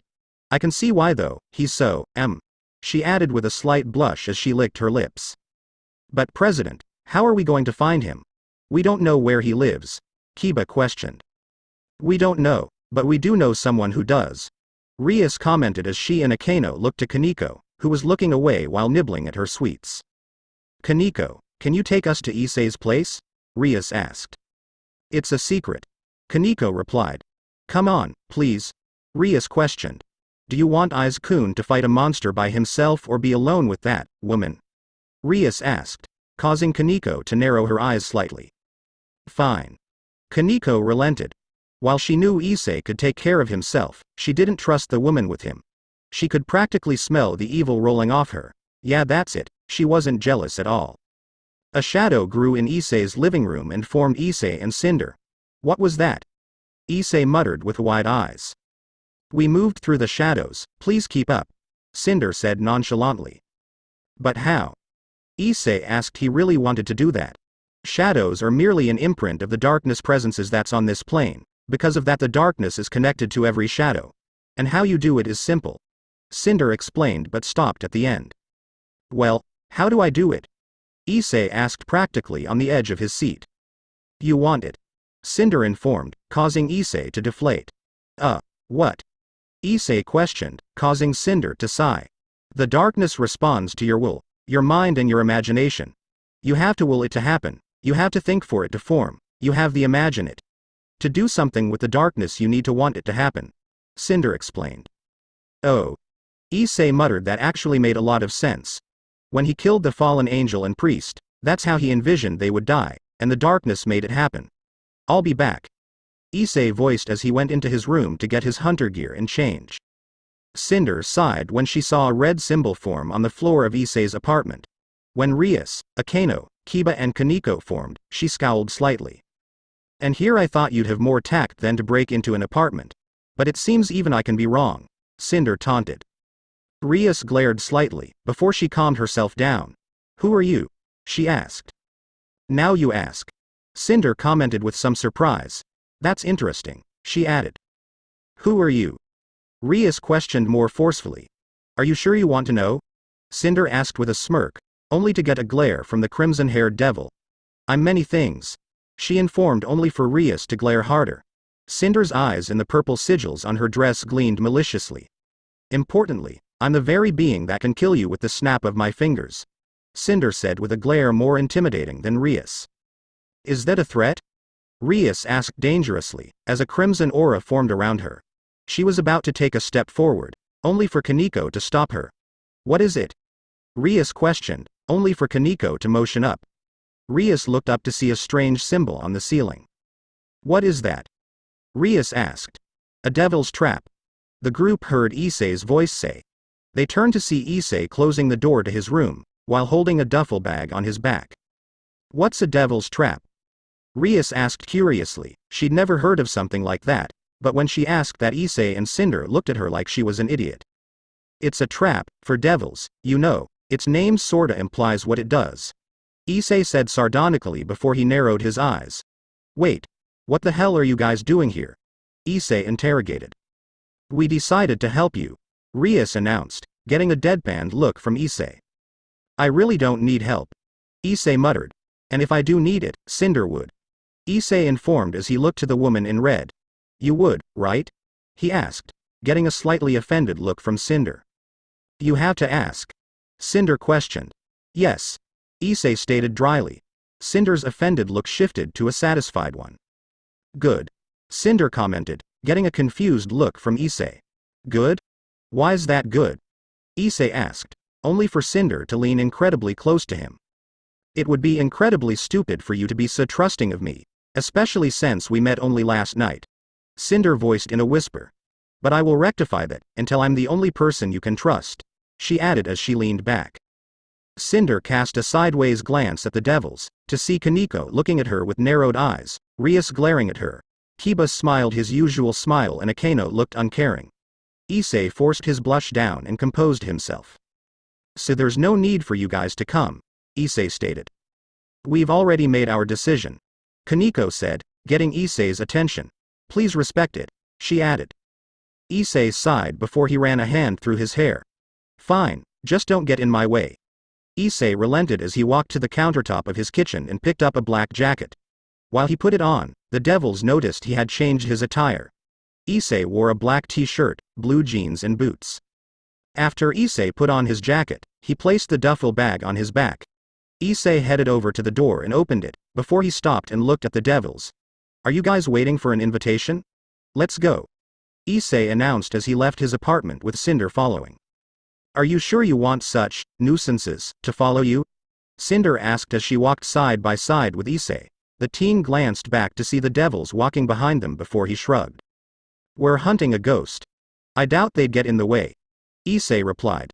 And it would be a good way to see their abilities. Issei thought to himself, causing Cinder to smirk. Aiz-kun, how come you say it's a ghost? Rias asked. She'd never seen a ghost before. Even if she was a devil, she never met a ghost. All the evidence points to it, red, Issei said, putting extra emphasis on red. What evidence? Kaneko questioned as the group headed towards the hospital. Other than the fact it's a hospital. The only cause of death is the heart spontaneously stopping. Most of, if not all the monsters out there eat at least some part of the humans they kill, Issei explained. What does it being a hospital have to do with the creature being a ghost? Kiba asked, causing Issei to look at him strangely. You do realize dozens of deaths happen in hospitals, right? Issei asked back. Ghosts usually haunt that place they dead, he clarified. What's so powerful about a ghost anyways? Akeno asked.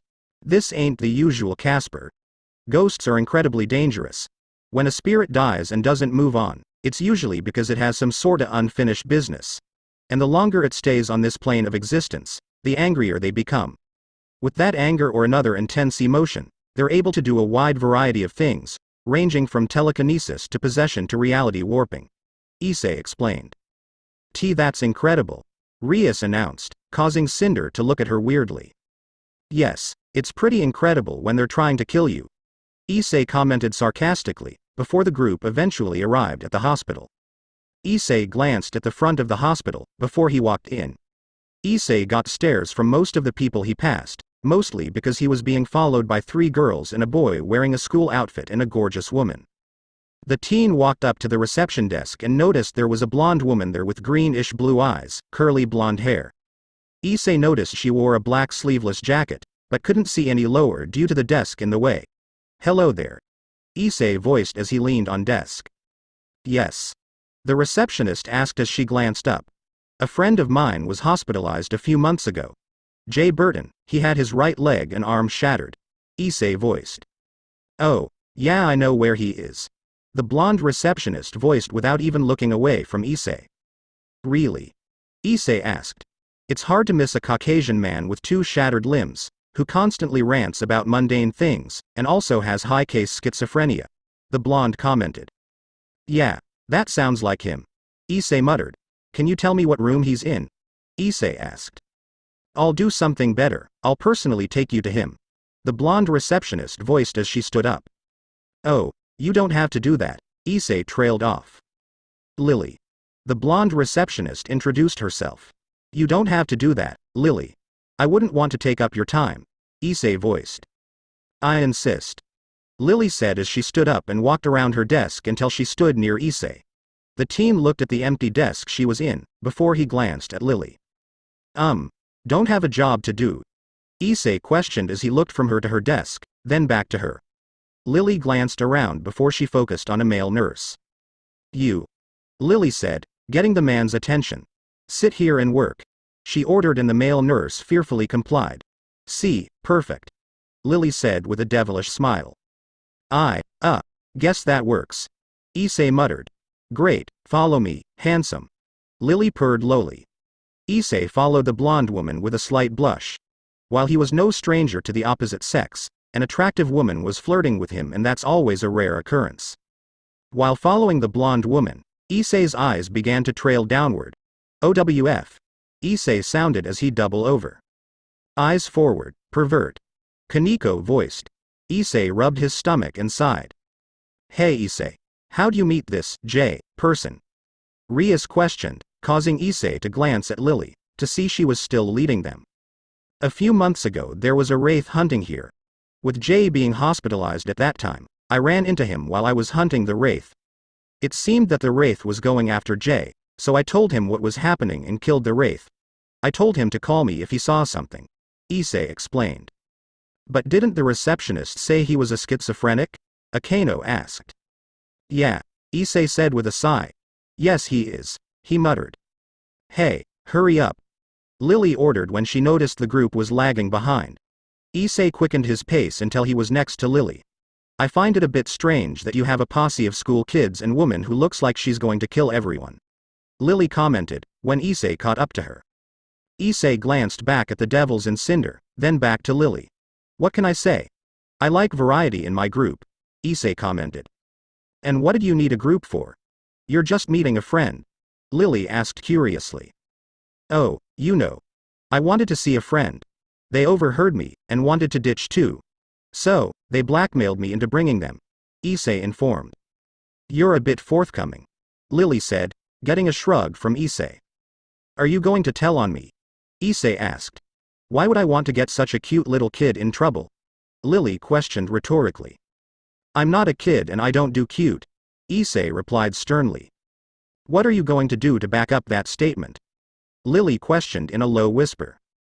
Whatever's necessary, Issei responded as he looked at Lily, getting a grin from the blonde woman.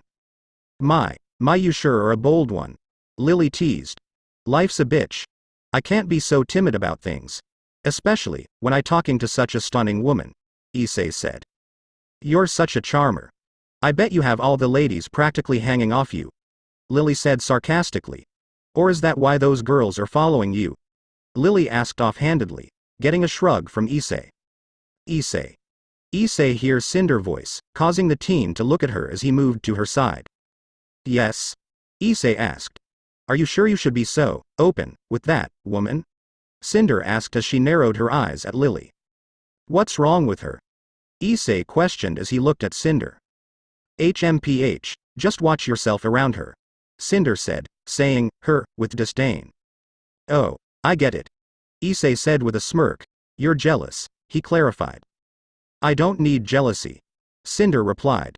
Because I know in the end, when everyone abandons you, I will be the person you cherish the most, she said darkly. Man, that just killed the mood, Issei stated. The group eventually arrived at one of the hospital rooms. Well, here he is, Lily said as they arrived at the room.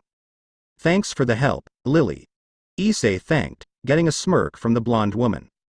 No problem, Lily trailed off. Issei introduced himself. Issei. What a weird name, Lily commented. Well, I can't be blessed with everything, Issei replied offhandedly, before he looked at Lily to see she was writing something on a note card. Well, Issei-kun, if I used that right, it's been a pleasure, Lily purred out, as she handed Issei a card. My number, she added as Issei inspected the card and put it in his back pocket. Thanks, Issei muttered. Later, he voiced, getting a slight wave from the blonde woman, before she walked away. Issei's eyes trailed downward again as he watched Lily walk away before he and the others entered the room.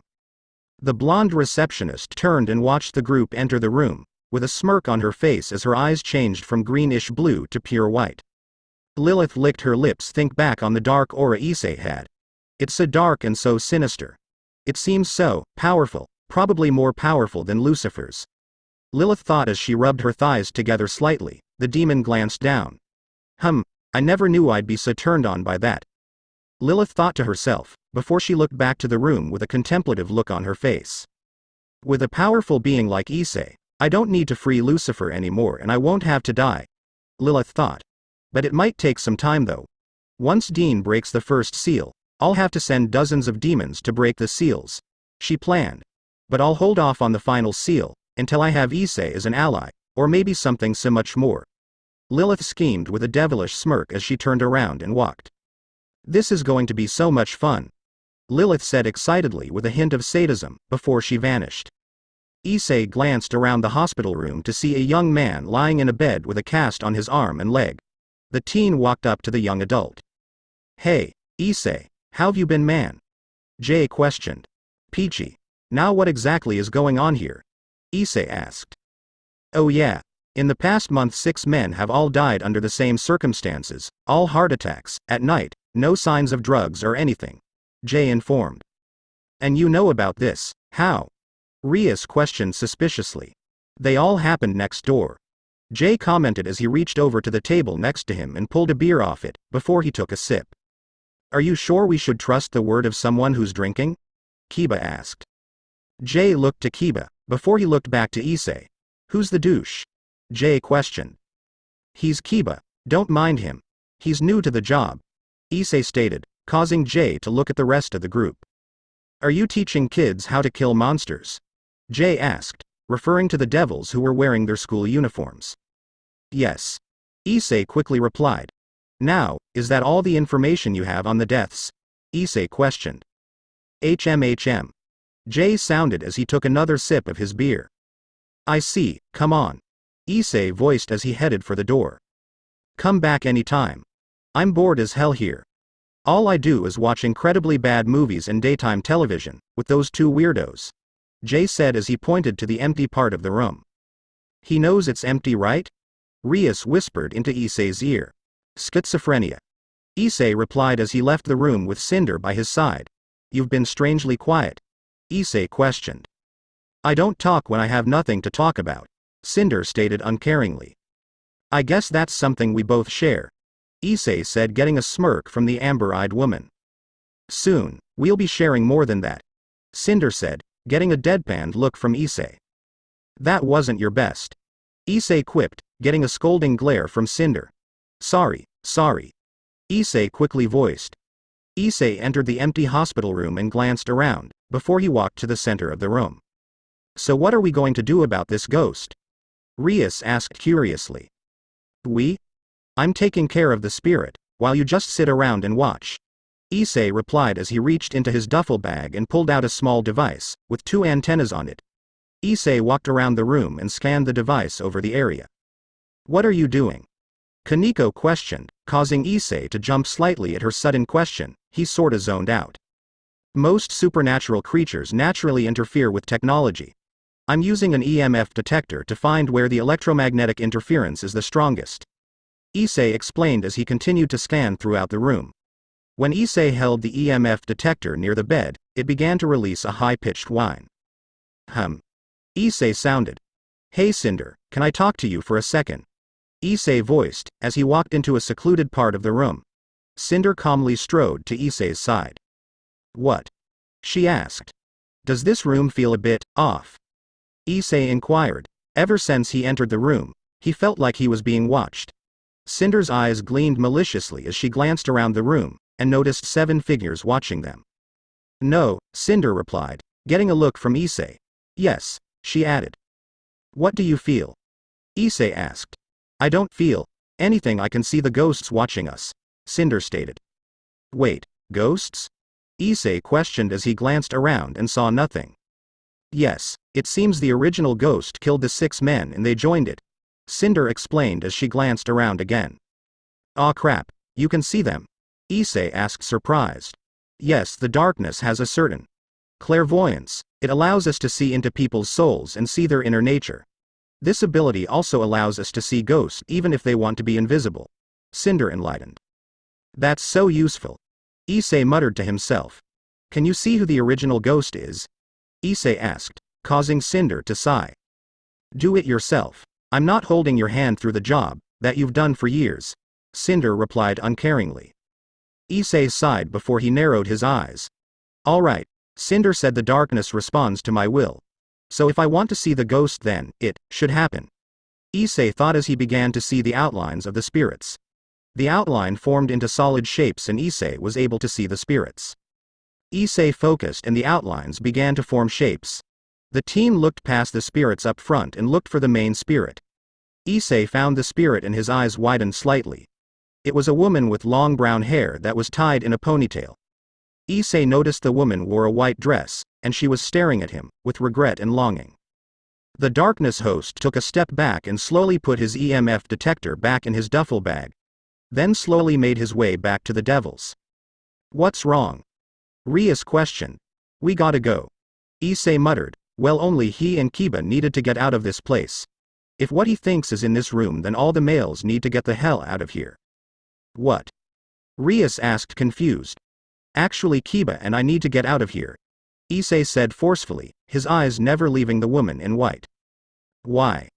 Rias questioned. Quite asking stupid questions. We need to get the hell out of here now, Issei replied as he grabbed Kiba's arm and pulled him out of the room. Issei-san. What's wrong? Kiba asked when the two were in the hallway. I know what type of ghost that's in there, Issei explained as the remaining devils left the room. It's a woman in white, Issei added. A woman in white? Kaneko queried. A woman in white is a ghost of a dead beautiful woman, Issei stated. When they were alive they all had children. They suffered from temporal insanity when the man they loved cheated on them. As a result, the woman would kill their children and then themselves. Their ghost spends the rest of eternity on Earth looking for their children, crying and suffering, hoping they'd find their children again, Issei said, staring at the door to the room. And you and Kiba had to leave. Why? Rias asked. Because women in white tend to kill men who are unfaithful, just like the man that cheated on her, Issei explained. And if the men aren't unfaithful, they will make them, and then they'll kill them, he added. Well, what do we do now? Kaneko asked. I have to find out what woman who tried to kill her kids and died in that room. Then I'll have to find out where she was buried, Issei said. Why do you need to find where she's buried? Kaneko questioned. So I can salt and burn her remains, Issei specified, getting weird looks from all the devils. A few hours later, Issei sat at a desk looking at a monitor, with Kaneko and Rias looking over his shoulder. Do you mind? Issei snapped. He hated it when people looked over his shoulder, especially when he was on a computer. So what did you find? Rias asked cutely, which Issei ignored. There was an incident 17 years ago, Issei read off the computer. A couple came to the hospital. Gwen Hyodo was pregnant and was about to deliver. After the baby was born, the father cheated on Gwen. In her insanity, she tried to suffocate her child, but the doctors stopped her in time. Soon after that, she realized what she was about to do, and killed herself. The father later gave the kid to the local orphanage, the St. Mary's Orphanage. Issei finished, with narrowed eyes. What happened to the husband? Rias questioned. In his grief he left Japan, Issei added. Well, what about the son? Akeno asked. I don't know. We did go to the same orphanage though, Issei stated, causing Kaneko's and Rias' eyes to narrow in suspicion and Cinder to smirk. You were an orphan? Kiba asked with surprise. Issei sounded as he searched the web for the son of Gwen Hyodo. After a few minutes, Issei stopped on one page and his face went black, before he closed the windows. I see, Issei muttered. What is it? Akeno questioned. Nothing. Come on, let's go. I know where she was buried, Issei voiced as he stood up and tossed his duffel bag over his shoulder. But what about her son? Akeno asked. It's useless now, Issei said forcefully. But, Akeno began. Why do you all insist on questioning every move I make? You wanted to come follow me and watch what I do. But every time I try and do my job, the job that I've done for years now, you all constantly try to second guess me, Issei snapped out. What's that supposed to mean? Akeno asked dangerously. Nothing, Issei stated as he turned around and left the room, leaving a group of confused devils and an amused Cinder. Well, this has been entertaining, Cinder voiced as she stood up and walked over to the computer Issei was on. Is this all a joke to you? Rias demanded, her crimson aura flaring. In a manner of speaking, yes it is, Cinder replied coldly. Then why are you even with Issei? Akeno asked. Because I can, Cinder half answered. Why was Issei upset? Kaneko questioned, getting an annoyed look from Cinder. You really couldn't read the atmosphere? Cinder asked, causing the devils to look at her curiously. Cinder sighed again before she pulled up Issei's search history and showed the devils the information he discovered. Wait, you mean Issei is the orphan? Rias asked sadly. It was pretty obvious. Cinder replied. Is Issei really going to burn his mother's remains? Akeno questioned morbidly. Cinder sounded almost gleefully. But, it's his mother. Akeno argued, with Rias agreeing. Kaneko herself was staying oddly quiet, before she looked in the direction Issei left off in, and then followed. Cinder's eyes glanced at Kaneko, who was leaving without a word, before she looked back at the group of devils. You're all that naive, aren't you? Cinder asked rhetorically, causing Rias and Akeno to glare. Cinder looked amused by their glare, before she vanished in wisps of black and purple smoke. Are you all right? Kaneko asked when she found Issei, who was rummaging through his duffel bag. Yeah. Issei answered, before he glanced to Kaneko, who decided to sit next to him. Are you sure? She questioned more forcefully, but was able to keep most of her emotions hidden. Yeah, I'm sure. Issei replied, only to feel Kaneko's hand on his shoulder. Issei turned to face Kaneko again, to see she was looking at him with big hazel eyes. Be truthful. Kaneko lightly ordered. I am being truthful. Issei said confused. I can't be upset about a mother that I never knew, tried to kill me. And I can't be upset that my father abandoned me. He said, only for Kaneko to turn him around so they were face to face. The truth. Kaneko said with narrowed eyes, causing Issei to sigh. Fine. I am a bit pissed that my mother tried to kill me. And if I ever run into my dad, I will kick his ass, for both abandoning my and cheating on my mom. Issei relented, getting a slight smile from Kaneko. See. Kaneko voiced. Yeah, you got me to open up, such an achievement. Issei sarcastically, causing Kaneko to glare. I'm trying to be nice. I could buy apathetic if you want, Kaneko stated. No, I like nice Kaneko. Issei replied quickly, causing Kaneko's eyes to narrow slightly. Then you have to be nice too, Kaneko stated, getting a look from Issei. I'm nothing but nice to you, Issei argued. You were mean to the others, Kaneko voiced. I don't like them, Issei stated. I only went there because you wanted me there, Issei added, causing Kaneko to sigh. I understand. Just at least try. Kaneko asked. Fine, I'll be more considerate of them, but I won't be nice if they do stupid shit, Issei said, getting a sigh from Kaneko. I think that's the best I'm going to get right now, Kaneko muttered. The two sat in silence for a few seconds before Issei looked at Kaneko. So are we going to hug or something? Issei asked, getting a curious look from Kaneko. Hug? She questioned. Yeah, we just had an emotional connection, shouldn't we hug? Issei stated, causing Kaneko to narrow her eyes at him. Don't ruin the moment, Kaneko voiced, causing Issei to deflate. Issei looked back down to his duffel bag, but felt something wrap around him. He glanced to his side to see Kaneko had wrapped her arms around him. Issei relaxed into Kaneko's hug, before a voice startled them. My, what's going on here? Cinder asked as she appeared in front of the two, causing Kaneko to jump slightly. The darkness embodiment watched the two teens separate with narrowed eyes. We were just Issei said. I was comforting him, Kaneko stated. Cinder sounded not believing the statement. Issei stood up and placed the duffel bag over his shoulder. Let's just hurry up and take care of the woman in white, he voiced, before he faced Cinder. Is it possible for you to take us to the gravesite? Issei asked. Yes, but are you sure you want to leave the abominations behind? Cinder responded teasingly. I honestly don't care, Issei stated, only for Kaneko to elbow him in the chest. What? He asked. Be nicer, she replied. And I want to come too, Kaneko muttered. You were going to come anyways, Issei informed, before he looked to Cinder. So can we go before the others catch up? I just want to get this hunt over with already. Issei admitted this was not how he wanted the day to turn out. Cinder sighed, fine. She relented, before she grabbed onto Issei's shoulder and Kaneko's and the trio vanished in a wisp of black smoke.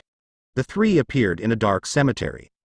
This place is depressing, Kaneko commented as she looked around the cemetery.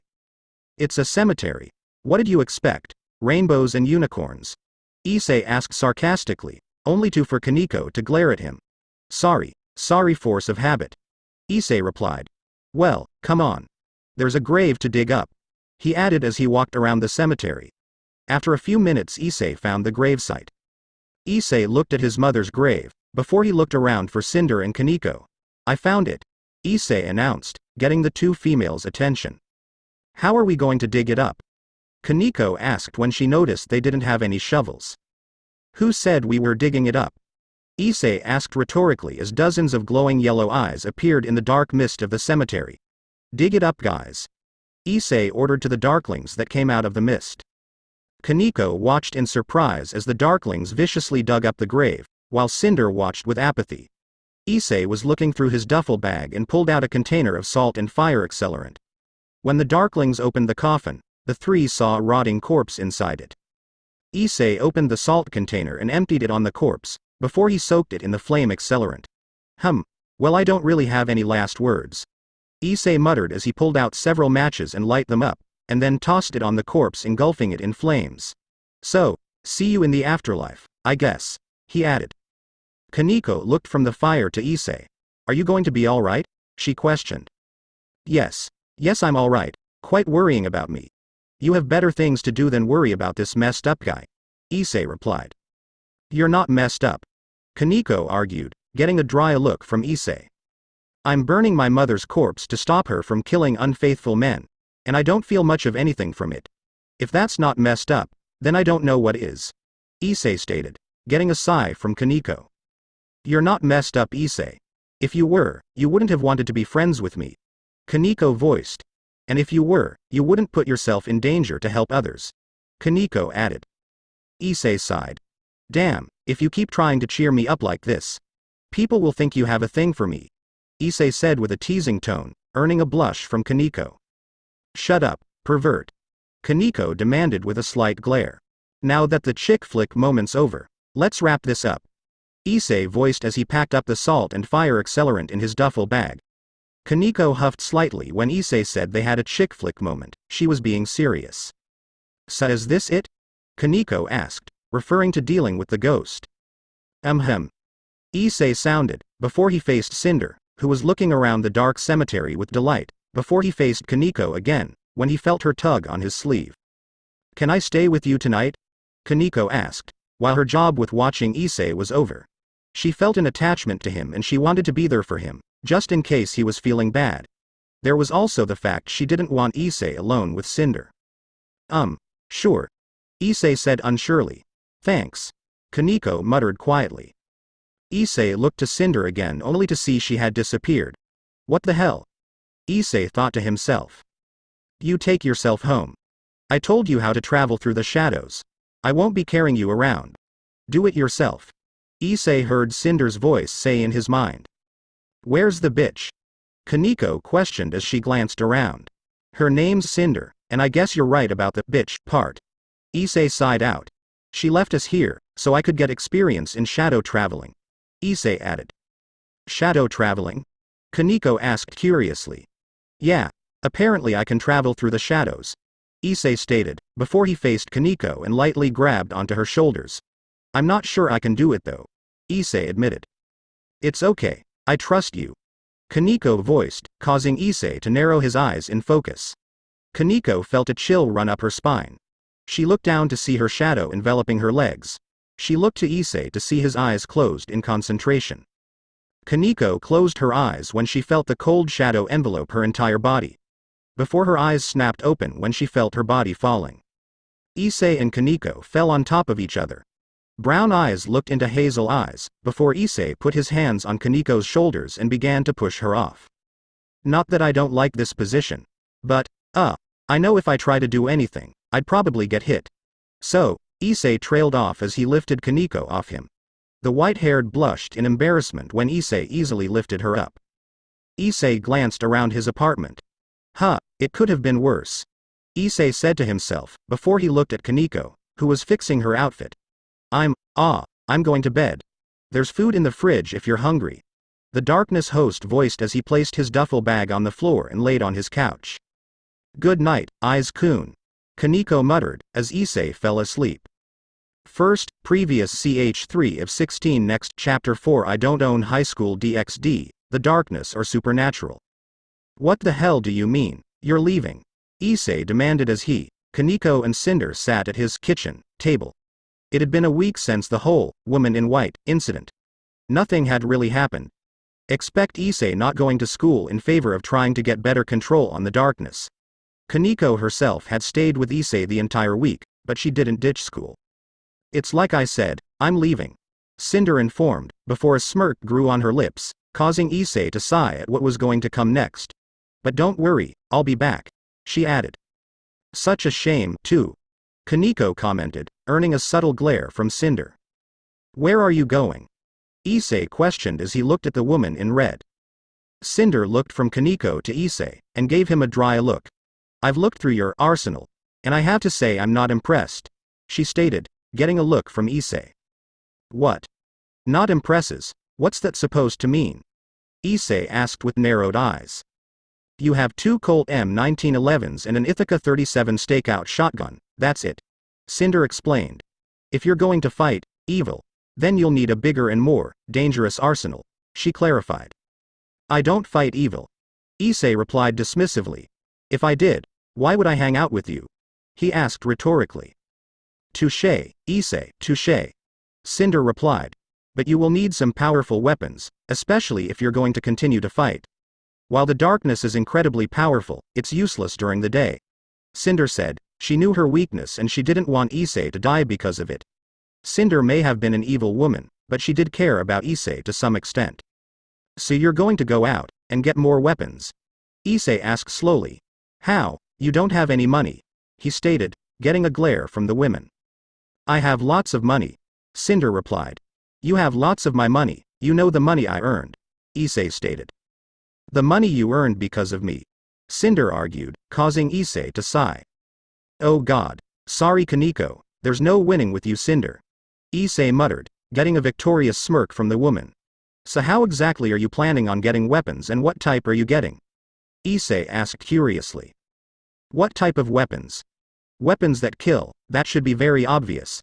Cinder voiced condescendingly, earning a glare from Issei. Kaneko looked between the two, while eating her breakfast. Even if she didn't like Cinder, she still thought that their arguments were amusing. No, you bitch, I meant. Are you getting guns, blades, fucking nunchucks? Come on, don't leave me hanging here. Issei questioned with palpable exasperation. Cinder sighed before she leaned on the table and rested her head in the palms of her hands. I'm retrieving several weapons that the darkness embedded its powers into. They're rather unique, and the darkness doesn't want to make any more. So I'll have to find them, Cinder stated. In truth, she just didn't want more than 4 weapons that had her powers in them. She only created them so her previous host could have powerful allies. These darkness-based weapons, wouldn't it be redundant to use them during the day? Issei asked. Cinder did say she wanted to get weapons to offset his weakness with the light.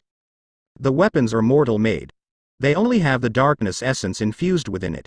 So they can still work during the day, and they would be only slightly weakened, Cinder explained. So how long will you be gone? Issei asked with some worry. Even if he was annoyed by Cinder's dark, arrogant, narcissistic behavior, he still had some positive feelings for her. Not that he'd admit it to her. Cinder's narrow-eyed glare softened slightly.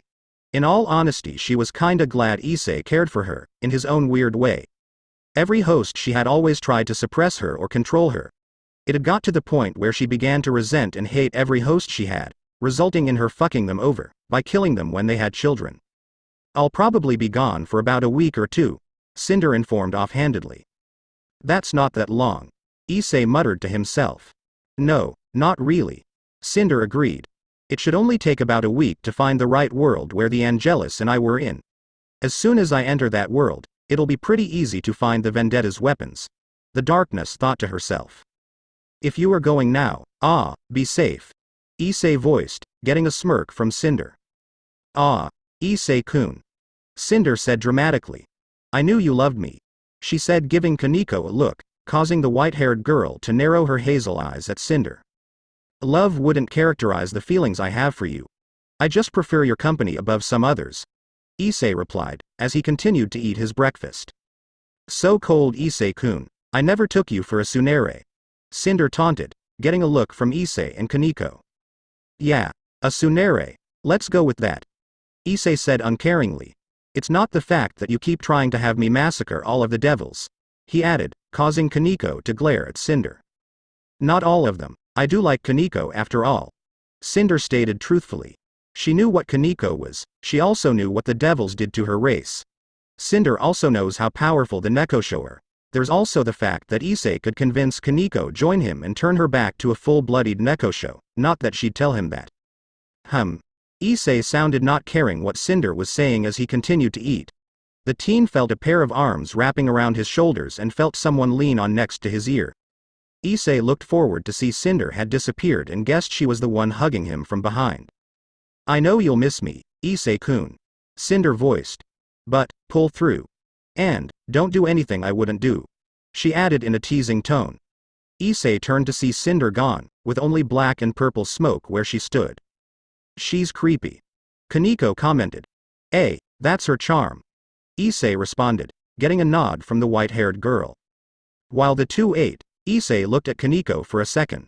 Hey, how come you follow Rias? He asked. Because I'm part of her peerage, Kaneko stated. Okay. What the hell's a peerage? Issei asked, causing Kaneko to remember that Issei wasn't that knowledgeable in the devil's way of things. A peerage is a group that works for their king, Kaneko stated. And I assume Rias is the king. Issei voiced, getting a nod from Kaneko. How many members can there be in a peerage? He asked curiously. The peerage is based off the chess system, or is it the other way around? Kaneko muttered to herself. Anyway, the maximum amount of members a peerage could have is 16, she informed. You said it was based off of chess, what does that mean? Issei questioned. Each person in a peerage has a unique ability granted to them, by what they represent. Kaneko stated. I am a rook piece, and I'm granted enhanced strength and durability, she explained. That does explain how you can do, the things you can do, Issei commented. What's that supposed to mean?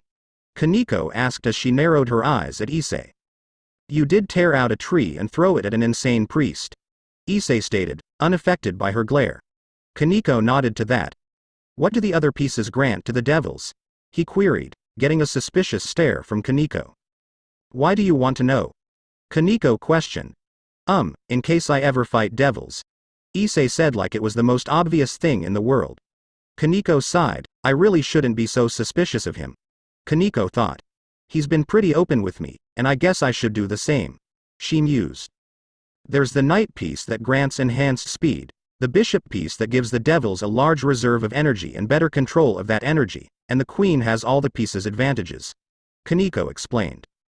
And I assume the pawn can become any of the four. Issei said to himself, but Kaneko nodded. So this peerage, can you leave whenever you want or something? Issei questioned curiously. No. A peerage member can only leave when the king allows it. Kaneko informed, causing Issei to look at her in disbelief. So you're a slave? Issei demanded. No, Rias would never treat us as such. Kaneko replied forcefully, only for Issei to glare. So, does it matter if she's nice? You told me you were forced to become a devil, then a slave. What if someone else became your king? Issei asked as he looked into Kaneko's eyes intently. It doesn't matter. Rias is my king and she doesn't mistreat me, Kaneko stated, causing Issei to exhale loudly.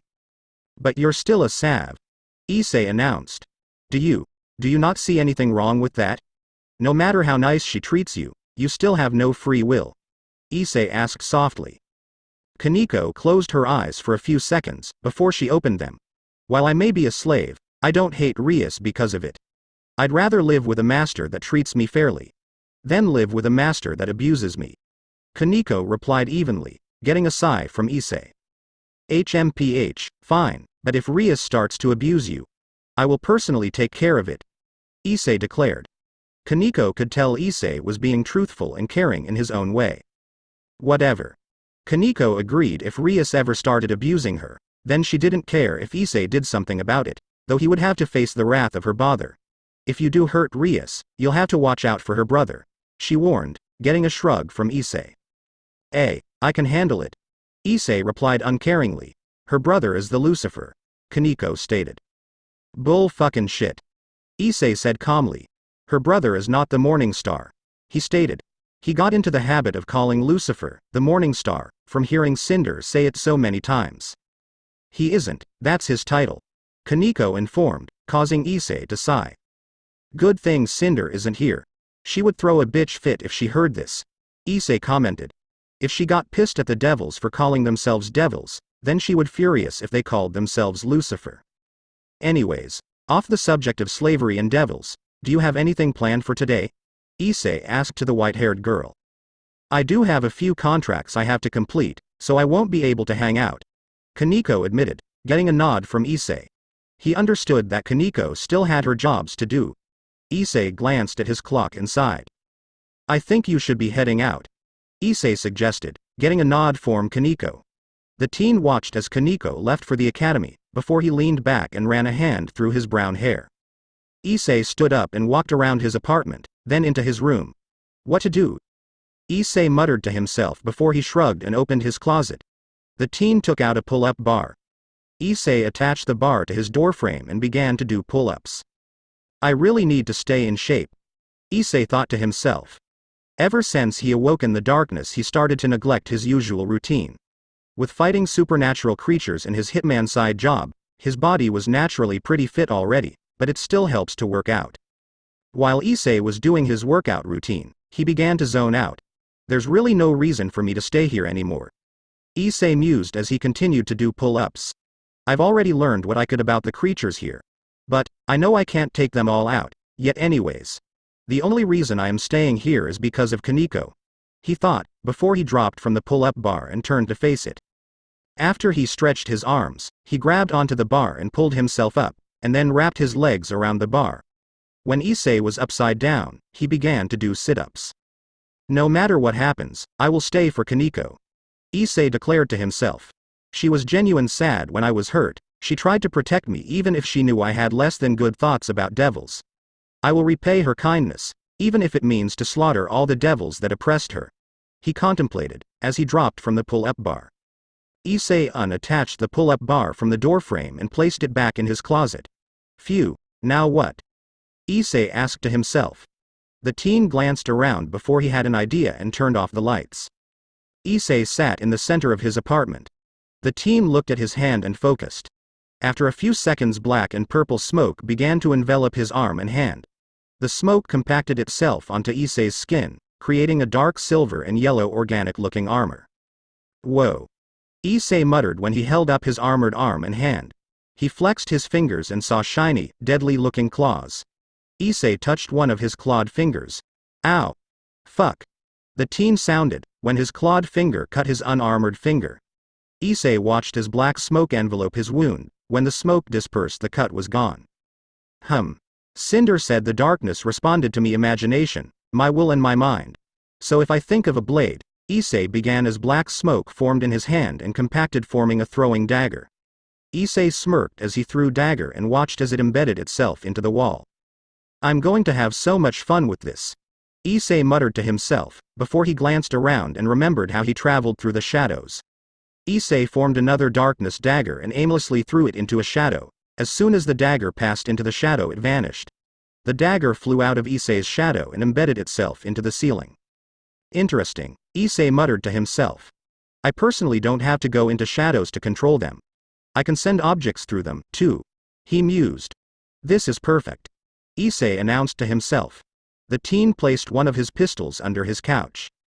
Issei took several steps away from his couch and put his unarmored hand in his pocket. He pulled his hand out of his pocket, revealing he was holding his pistol. This is so badass, I can take objects from one shadow into the others. Now I don't have to carry weapons with me all the time. He added, he may have been an assassin and a hunter, but he wasn't stupid. Carrying around an arsenal of weapons was incredibly stupid. He would get caught, which is why he only had 2 pistols and a shotgun. Now that I discovered this, I can definitely get a larger arsenal. Issei muttered to himself. He grabbed both of his pistols and loaded them, and then hid them under his bed, where it was entirely dark. Issei then loaded his shotgun and placed it under his bed as well. You can never be too prepared. He muttered to himself. Issei sat in his living room again. Let's see if I can do anything else. He said to himself. Issei narrowed his eyes, as two serpents formed over his shoulders. Cinder said she and I were connected. This allowed her to read most of my thoughts. I wonder, am I connected to you? Issei asked to the serpent heads. The serpent heads twisted and faced Issei and hissed like they normally did. I guess you don't talk. Issei muttered. He really wanted to figure out what kind of connection he had with the creations he made out of the darkness. Issei felt dizzy as everything shifted and found himself looking at himself. What the hell? The teen thought, when he saw himself sitting on the floor of his living room, with a black smoke that enclosed his back. He also noticed several black tentacles coming out of the smoke. Issei tried to turn his head, but when he did he saw he was face to face with one of the serpent heads. Am I seeing from the perspective of the serpent head? Issei thought to himself. Issei from the perspective of the serpent heads crept throughout his apartment, trying to get a decent control over himself as a serpent head. After a few minutes, Issei's vision stretched and the same dizzy feeling he had when he changed to the serpent head's perspective happened again. Issei looked up to see he was in control of his own body again, and saw the serpent head he controlled was across the room. That was so weird. He muttered to himself. Issei dismissed the serpent heads, and the darkness armor on his left arm. I'm going out for a bit. Issei voiced as he grabbed his black jacket and put it on. Wait a sec. Issei muttered as he looked down to his jacket. He flicked his wrists, and two black blades with purple inscriptions came out of his sleeves. Oh, yeah, Assassin's Creed style, he said with a large smirk. Issei flicked his wrists again, pulling the blades back in his sleeves and left his apartment. The darkness host walked for an hour or so, until he reached the park where he died. Issei sat at one of the benches and sighed. Oh, the nostalgia, he voiced sarcastically as he looked around the park. HMPH. A sound of disapproval, hate and loathing, grabbed Issei's attention. Issei looked forward to see a blonde teenage girl about his age, sitting on one of the benches about 50 feet away from him, glaring at him. Issei raised an eyebrow at the girl's glare. It was hateful, loathing, and disgust. Just about every negative emotion was being aimed at him. Issei noticed the blonde girl wore a nun's outfit, but noticed it seemed a bit small on her. She had long blonde hair and green eyes. What's with the glare? I've never met her before, or have I? The darkness host thought curiously. Issei looked around, avoiding the girl's glare. But he could practically feel it. He looked back to the blonde nun to see the glare had somehow intensified. Issei sighed as he stood up and walked over to the nun. It wasn't like she could kill him. But with each step Issei took towards the nun, her glare increased, but Issei ignored it. The darkness host sat next to the nun, and noticed he felt warm. Hello. Issei said awkwardly. What do you want, you disgusting creature? The nun asked with a high amount of venom. Well, that makes me feel good. Issei replied sarcastically, but the nun still glared. Are you one of those feminists that hate men because they have a dick? You know, feminists want human equality. Hating me because I'm a dude, sorta contradicts you. Issei voiced. I'm not a feminist. I couldn't care less what happens to the human race. The nun said with a large amount of anger. Yet, you're a nun. Issei replied offhandedly. It seems I am. The nun said to herself, forgetting her anger for a second. Now what are you doing here? The nun demanded. Sitting and talking with a pissed off nun. Issei responded. No. What are you doing here? The nun asked with an intense glare, and Issei could swear he felt the temperature rise. I wanted to walk in the park to clear my head, and saw you glaring at me. So I wanted to know why. Issei stated, but apparently that wasn't the answer the nun wanted. If you don't tell me why an abomination, such as you, is walking in the beautiful light, I will smite you. The nun threatened. Issei sounded, before he stood up. I'm going to leave now, he muttered. Not until you answer my question. The nun said, but seemed like more of an order. That's funny. Issei said. But, seriously, I'm leaving. He added before he began to walk away. You're not leaving. The nun voiced, causing Issei to glance at her and noticed she was standing up. His eyes narrowed when he noticed she was struggling to stand. Issei hurried over to her side to help her up. While he helped her up, he noticed the blonde girl looked extremely fatigued and was shaking. Hey, are you all right? Issei asked with concern, surprising the nun slightly before her glare came back. Get off me. The nun ordered again, causing Issei to sigh as he backed off. "Sorry, lady. I was just trying to help," Issei admitted, before he looked at the nun and noticed she was still staggering. "And, it seems you still need it," he added.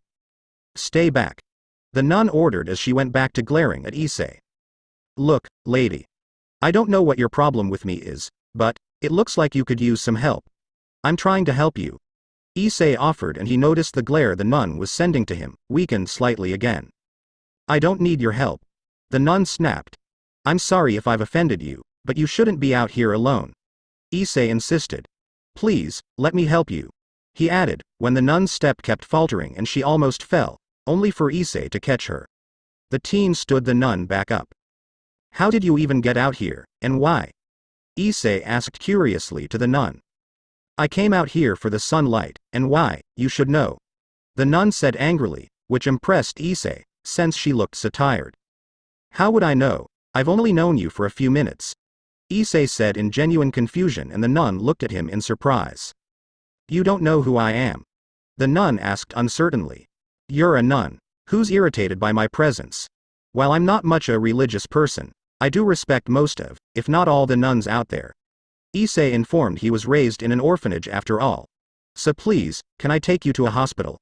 Issei asked almost pleadingly. The nun looked down, before she looked into Issei's eyes. "Fine," she relented. "But, not a hospital, just take me somewhere safe, take me to your place," the nun asked scarcely as she glanced around. Issei looked at the nun, who had been openly hostile with him for their entire meeting. Then he sighed. "Let's go," Issei muttered as he held onto the nun. My, what's going on here?" a voice asked, drawing Issei's attention. He turned to see black-haired, violet-eyed woman with an S&M leather attire. "The fuck is with your clothes?" Issei asked incredulously, getting glare from the woman, before she disregarded Issei and focused on the nun. "Where are you headed, Asia? Don't you like being with us?" the woman asked with fake hurt. "Don't call me such pitiful name," the nun demanded. "Oh, that's right. You like to be called the S&M woman began. "Don't you say my name, with such a filthy heretic tongue," the nun demanded, "or I will personally tear it out, and watch you choke to death on your blood," she threatened. "You're so amusing, you know that. Now, come back with us," the woman ordered. "Yeah, I don't think that'll happen," Issei imputed as he put himself in front of the nun protectively, surprising the nun again. "Hee, you're way out of your league, little boy," the woman taunted as a pair of black feathered wings shot out of her back, causing the nun to look at the fallen angel incredulously. Issei sounded as he put a hand in his pocket. "That's what the last fallen angel said to me, before I butchered him," Issei commented. "You're the one who did that to Donasik?" the fallen angel asked with horror. "Yes, now get out of here, or I'll strip the pretty skin from your face," Issei threatened darkly. "You'd do that, just to save someone you don't even know?" the fallen asked. "Are you trying to be some pathetic hero?" she probed. "Hero? No, I'm too dark to even think of being a hero. But, saving good people from undesirable people such as you is what I do. It's something I do, without needing to even think about," Issei replied evenly. "HMPH. The fallen angel sounded as she held her hand up and a spear of pure light formed in it. Issei quickly looked around and noticed the sun was still up, but there was no one around. "Nice trick you have there," Issei voiced. "You should know though. I have a few of my own," he added as he pulled his hand out of his pocket, revealing he was holding a pistol. Issei leveled the pistol at the fallen angel. "That's your trick, a gun?" the fallen angel asked with amusement. "Oh, yes. But it's only to open her," Issei responded cheerfully, before his eyes narrowed into a dangerous glare. "Now, for the finisher," he added, as his pistol began to radiate purple wisps, and purple sigils engraved themselves along the pistol. The fallen angel took an involuntary step back, when she felt the same dark energy she felt a few weeks ago. The nun herself narrowed her eyes at Issei. "Why are you so adamant on helping me?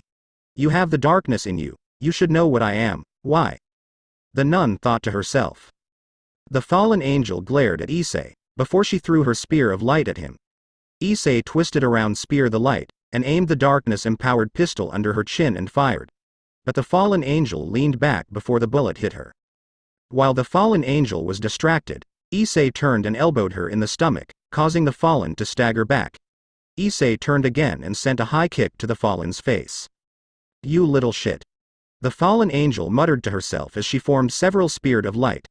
Issei pulled a matrix and dodged the spears of light. With every spear he dodged, the closer he got to the fallen. Issei pistol whipped the fallen angel in the face, enraging the woman further. The fallen angel tried to hit Issei, but the teen caught her fist and aimed his darkness pistol under her chin a second time. Issei fired the gun, but didn't miss this time. The darkness host grabbed the fallen angel's shoulder and threw her to the ground. Issei noticed her wound wasn't that bad, causing the teen to frown. Before he stepped on her chest as she tried to get back up, and began to empty his clip into the fallen angel. Issei took a step back and watched with surprise as the fallen angel began to slowly heal from his attack.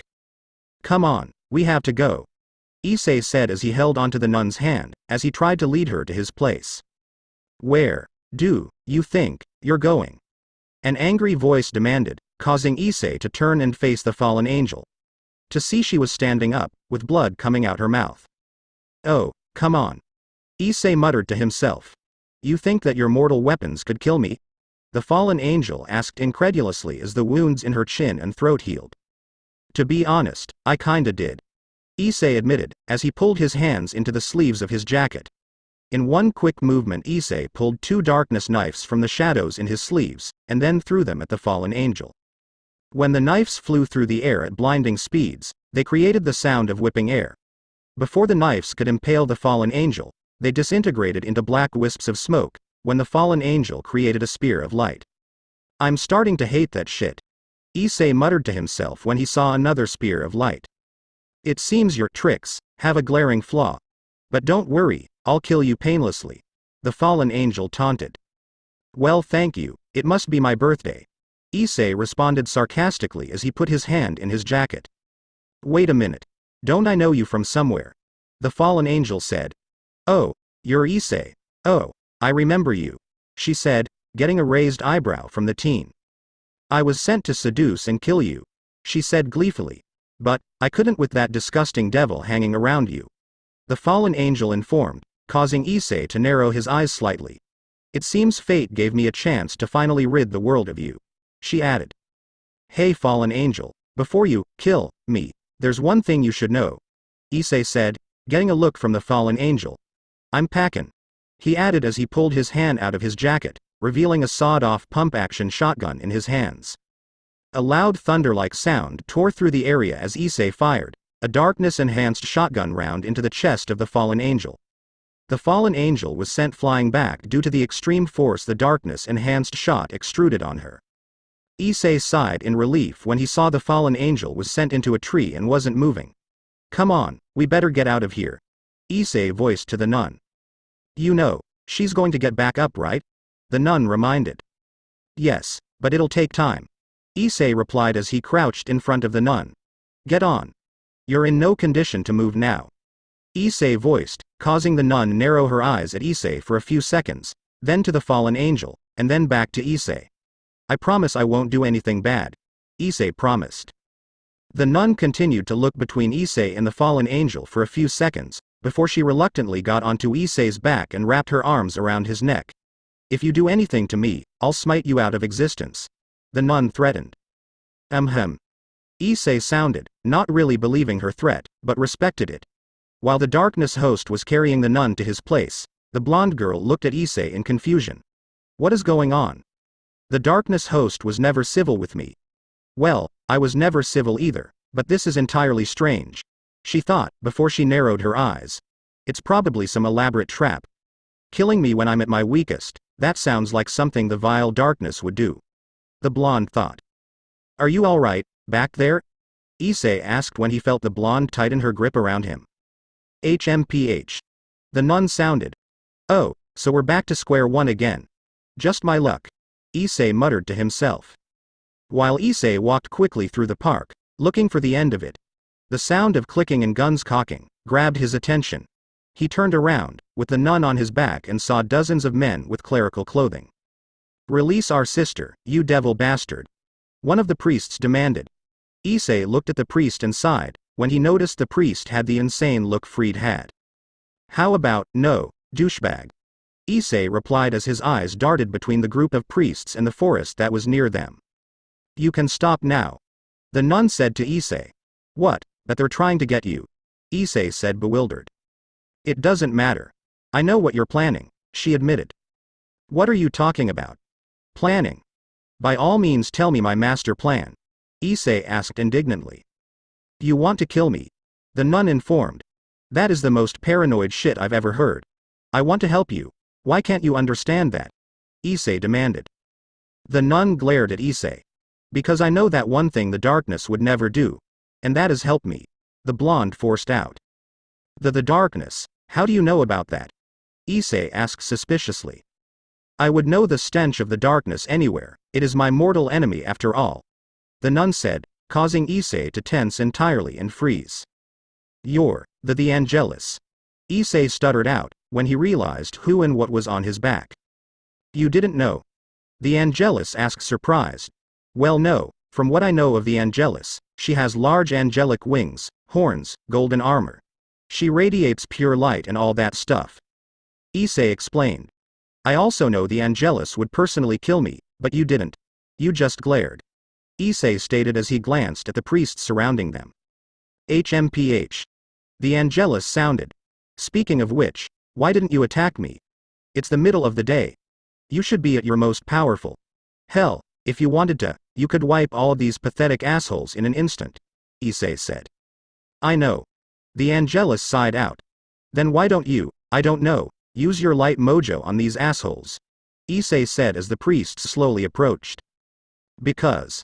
The Angelus began. Because I can't, she admitted quietly. What the hell do you mean? You can't, you're the Angelus. You could tear islands apart without even trying, Issei announced incredulously. And when he said islands he meant the large ones, the Japan-sized ones. Don't tell me what I can and cannot do, the Angelus ordered.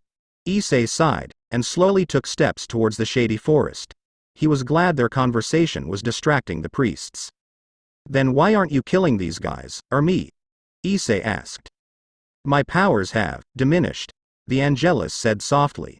Oh come on, you're powerless, Issei complained, only for the Angelus to tighten her grip around his neck. Sorry, he quickly replied. I'm not powerless. There are just so many beings here that use light that my natural abilities have diluted, the Angelus admitted. You embody light itself. How does that make any sense? Issei ranted. I embody light, I don't create it. These beings here, all of them that use light, they're siphoning it from me, the Angelus furiously said. They're making me so weak, that I have to rely on my mortal enemy for help, she said with a large amount of hate. You do realize I don't see you as an enemy. A potential person who could kill me in an instant. Yes. But not an enemy, Issei informed, surprising the Angelus again. Don't think that makes me any less hateful towards you, the Angelus commented, getting a chuckle from Issei, who was still slowly walking into the forest that was full of shadows, with the priests following the two like a bunch of cattle to the slaughter. What's so hilarious? She asked with narrowed eyes. This is probably one of the longest conversations you've ever had with a darkness host, that wasn't filled with threats, Issei commented. I suppose it is, the Angelus replied, before she watched as the darkness host carry her into the dark forest. As soon as the two entered the forest, the priests followed. The two took a pleasure in hearing the screams of terror the priests released when they entered the darkness. Issei walked deeper into the forest, before he stopped and glanced around. The darkness host knelt down, allowing the Angelus to get off him, before he sat her down against a tree. Why did you stop? The Angelus demanded, when she was sat down. Well, it's daytime. And my powers are a bit weakened, Issei said slowly, like he was talking to a child. Don't patronize me, the Angelus snapped out. Then don't ask stupid questions, Issei replied sardonically. We're staying in the forest, because this is where I can easily defend us, he stated. If the fallen angels had insane priests cut us off from leaving the park, then odds are there'll be more around here, Issei theorized, getting a sigh from the Angelus. Oh, how the mighty have fallen. I could have vaporized these abominations in an instant, the Angelus despaired. Abominations? Issei asked with a raised eyebrow. Theses, these creatures call themselves angels, it's revolting. They're nothing but creations of another. The Angelus ranted. They're so arrogant to believe they're angels, it's infuriating. The Angelus ranted, getting a dry look from Issei. Whoa, déjà vu. You sounds just like Cinder ranting about the devils. Issei thought with some amusement. Hey, why do the fallen angels want you? I mean, if your powers have diminished, why would they try so desperately to get you? And if you were in danger of them, couldn't you just leave this girl and search for a new host? Issei asked curiously. The fallen angels want me because of the host I inhabit. Apparently, my host has a sacred gear. The Angelus informed. A what? Issei asked. He had no idea what a sacred gear was. That's what I said, too. The Angelus admitted. Apparently, a sacred gear is an object sealed into a human. The object in turn gives the human remarkable abilities. That's why I'm not leaving the host. She added. The sacred gear in this girl is healing me. The Angelus informed. So the fallen angels want the sacred gear in you. Issei thought out loud. Is it possible to overclock the sacred gear to heal you faster? Issei questioned. I've already attempted to activate the gear like that, but it resulted in no success. The Angelus stated with narrowed eyes. That sucks. Issei muttered. Yes, it does suck, the Angelus voiced. I'm curious, with how exhausted you were, how'd you get out here? Issei asked. A week or so ago I felt your awakening. The Angelus informed. After I felt that, I also felt some of my light return to me. With the strength I could muster, I came out here. So I could get direct sunlight. But, it seems it didn't help. She informed sadly. After I awoken you felt your power return. Issei muttered to himself. After I awoke in the darkness, I killed a fallen angel. He admitted, getting wide eyes from the Angelus, before she looked down. It's possible that if a few more fallen angel dies, more of your power could return. Issei theorized. It would make sense. They are siphoning my power. If we eliminate them, my power should return. The Angelus voiced. We? Issei asked. Of course I can't kill all the fallen angels.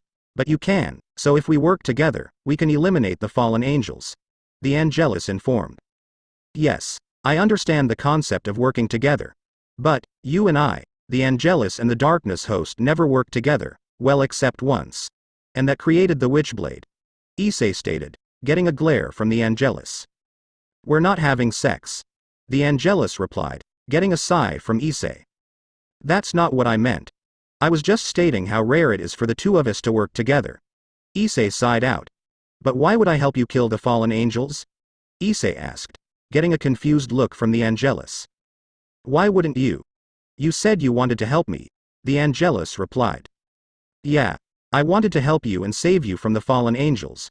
Not, give you the strength to kill me. Issei said incredulously. What's wrong with that? The Angelus asked, not seeing the problem. The fact you want me, to get you power. So you could kill me. Issei replied. I may be chivalrous, but I'm not suicidal, he added. Fine then, I'll do it by myself. The Angelus voiced, as she forced herself to stand up. Issei sighed, when he watched the Angelus force herself to walk deeper into the forest. I have to say, her will is incredibly strong. She was barely able to walk in the sun, and she's able to push herself to walk in the dark. Which arguably makes her weaker. Issei thought to himself. Issei watched her leave. Only for the Angelus to walk right back to the place he sat, completely opposite from the area she left in. How did I end up here? She demanded. I looped you. Issei stated. You just walked into a shadow, and I had you walk out of another one, he informed. Why didn't you let me leave? If you don't want to help me, then let me do it, the Angelus yelled. 1. Keep your voice down. Issei said, getting a glare from the blonde. 2. I do want to help you, but you and I both know you'll try and kill me, once you have enough power, he stated.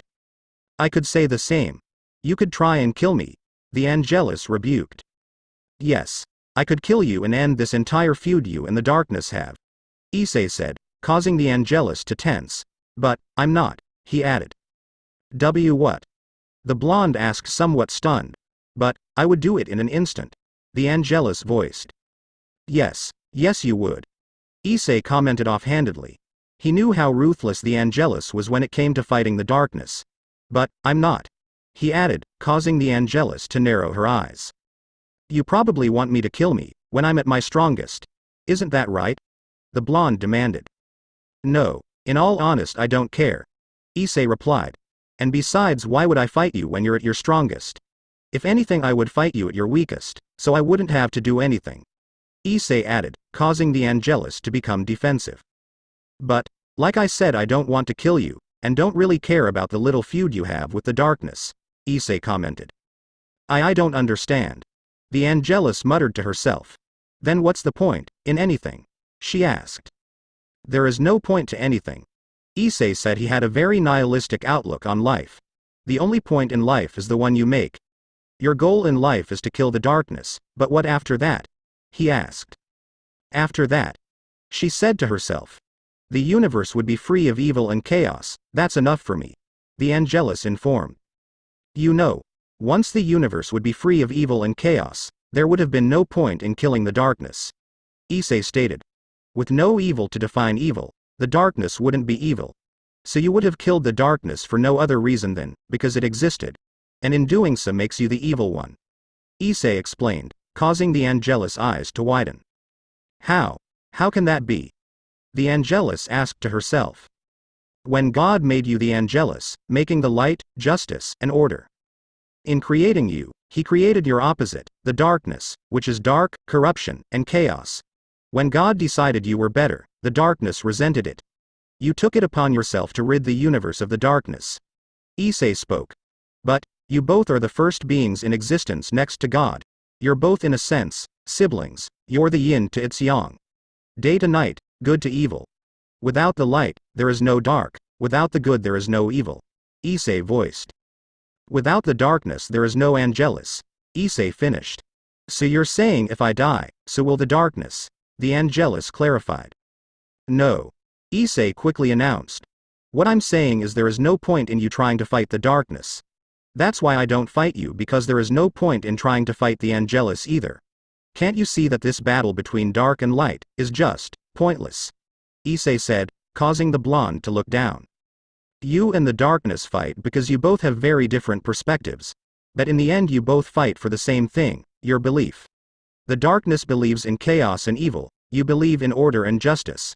You're both two sides of the same coin, mirror opposites. Issei ranted. You both could do so much, you both can change the way of the universe works if you want, only if you put aside your differences. Issei muttered to himself, before he looked forward to see the Angelus sitting in front of him, looking down at her lap. I may not know how much you hate the darkness, but there had to be a time where you didn't hate it. There had to be a time where the darkness didn't resent you. Issei said to himself, before he glanced around when he felt several more people enter the forest. He closed his eyes and focused on the intruder's location. After a few seconds his perspective shifted and he saw through the eyes of a darkling. He saw several priests entering the area, and then he sighed before his perspective shifted again. After Issei commanded the darklings to attack, he focused on the Angelus, who was still looking down. Look, I'm sorry if it seemed like I was being too forceful about my views. I was just saying how I felt about the whole subject. The teen said. No, it's refreshing to hear someone else's opinion. I've been so isolated, I've always hid myself. Only surrounding myself in my creations, who have always agreed my every word. It's just difficult to deal with the truth when it's shoved into your face.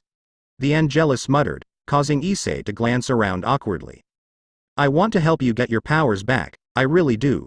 But, I fear that you'll try and kill me once you have it back. Issei admitted, but the Angelus continued to look down at her lap. Issei glanced around the forest and began to think of an escape plan.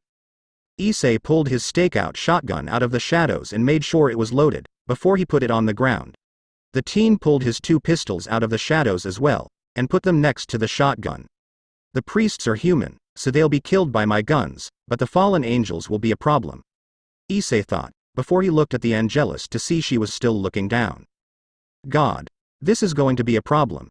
Issei thought to himself as he knelt down to the blonde girl. The teen touched her shoulder, and got no response. Hey, are you there? Issei asked. The Angelus sounded still looking down. Oh crap, I think I broke her. Issei muttered to himself. He moved to where he put his guns and melded them into the shadows. Before went to the distraught Angelus and picked her up. For a godlike being, she's surprisingly light. Issei thought, as he placed her over his shoulder, before he chuckled to himself at his unintentional pun. Issei walked to the edge of the forest and saw several men in clerical clothing. It seems they know they'll die if they come in the forest, smart. Issei muttered, as he placed the Angelus down against a tree, before he rolled his head around. Issei stood behind a tree and glanced around to see the insane priest still standing there. He flicked his wrist, causing his pistol to drop from the shadows in his sleeve. Issei crouched down and left the cover of the tree and fired several shots at the priest's legs, causing some of them to collapse. The darkness host charged at the incapacitated priest. He jumped up and sent a kick to the head of one of the priests, before he quickly turned and shot one of the priests in the back of the head execution style. The priest that was recovering from the kick to the head tried to aim his light gun at Issei, only for the teen to duck out of the way, and sent a punch to the priest's face, then elbowed him in the stomach. Then he kicked the priest in the knee, collapsing it.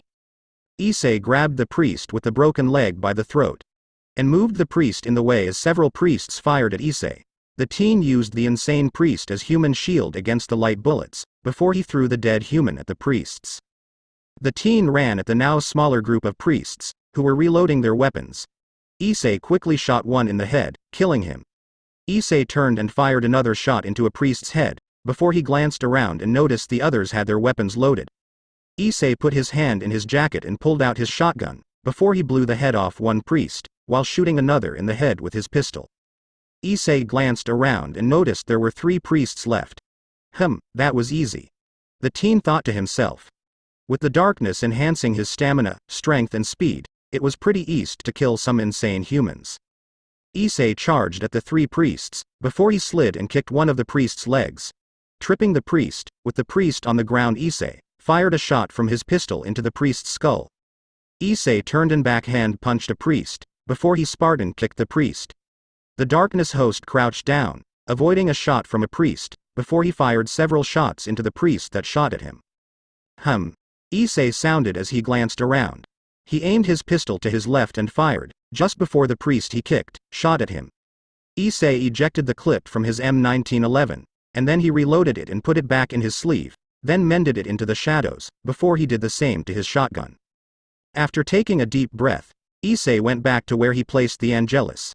The teen knelt down next to her, to see she was still staring off.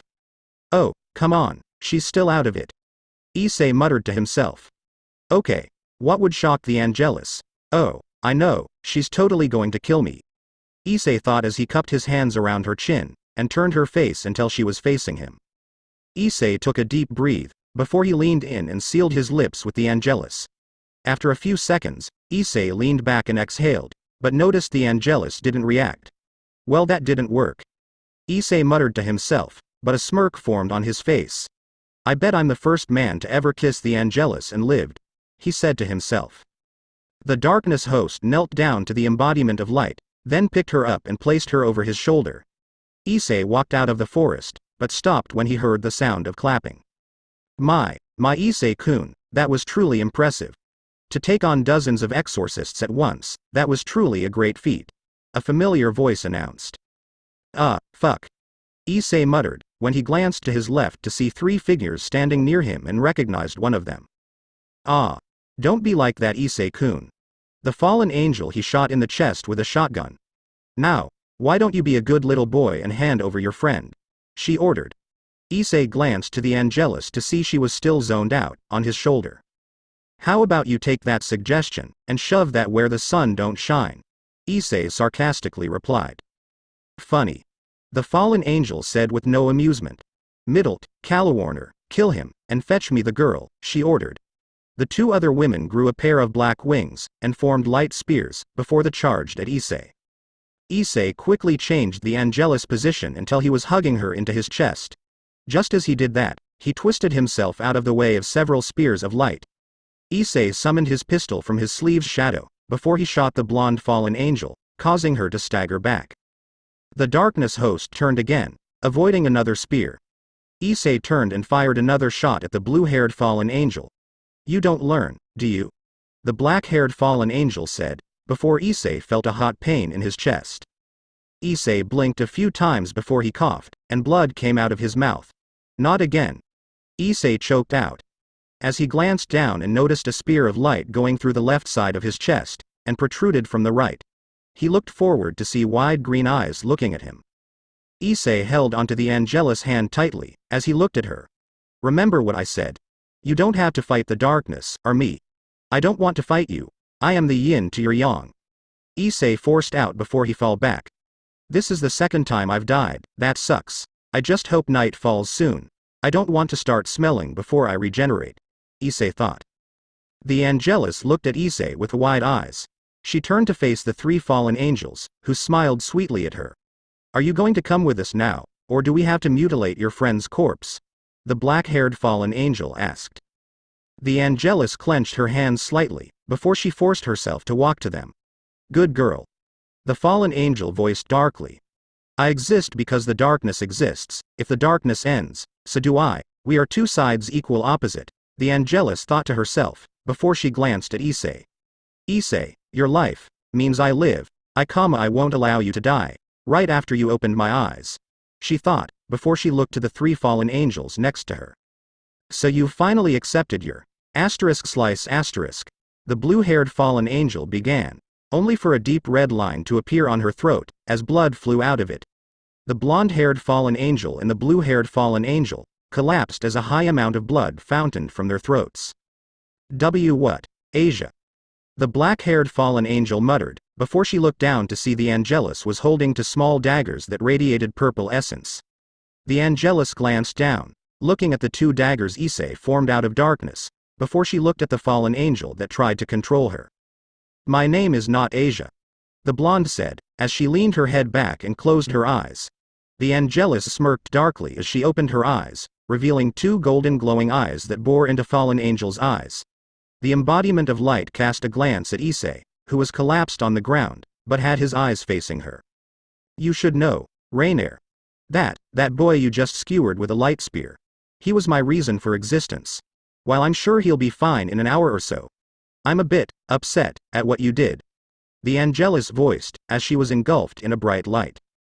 Rainier had to close her eyes, but when she opened them she saw someone entirely different to the nun she'd first seen. It was a woman with long light blonde hair, almost silver. She had glowing gold eyes, with two golden ram-like horns coming out of her temples. She had golden-silver armor that covered her breasts. Her stomach wasn't covered, revealing the smoothest-looking skin that had Rainier jealous. Her pelvis was covered in the same golden-silver armor, but her thighs were also uncovered. She also had two knee-high golden-silver armored high-heeled boots. What had Rainier mostly surprised was that fact the woman had two gigantic pure white angelic wings that gave off a bright radiating light. What are you? Rainier asked out loud. Before she snapped out of it, and formed a spear of light. It doesn't matter, it seems you're more trouble than you're worth. She voiced as she threw the spear of light at the embodiment of light. The Angelus looked down, to see a spear of light had impaled her abdomen. That's cute. The Angelus voiced, before she grabbed onto the spear and tore it out of her body. The wound that the spear created healed up in a burst of light. Rainier looked at the embodiment of light with a high amount of fear. You know, Rainier, there have been a few times I've ever been truly mad. The Angelus voiced as she slowly approached Rainier, like a predator waiting to attack its prey. And you have made me furious. The Angelus said as she looked at the spear of light for a second, before she smirked. You call this pitiful thing a spear of light? She said with almost palpable amusement, as the thin pink spear of light shifted into a large spear-like lance that seemed to be made of pure white fire and golden electricity. The light of the spears seemed to make all the surrounding light seem dark in comparison. That's more like it. The Angelus admitted with a smirk, before she put her full attention on the fallen angel in front of her. Rainier took several steps back, but before she could fly away, she felt a hand wrapped around her shoulder. Rainier took a fearful look to her left to see the Angelus by her side. You know there's one set of laws that I just couldn't forget. I'm sure you must remember it. It's called the Code of Hammurabi, if I'm not mistaken. The Angelus said as she looked from Rainier, then to Issei. The fallen angel followed her gaze, before her eyes widened. Oh, you remember, that's good. The embodiment of light said. And no, I'm sorry, please. Rainier voiced. No, no, no, that's not the rule. The Angelus said, clearly enjoying the fear Rainier exuberated.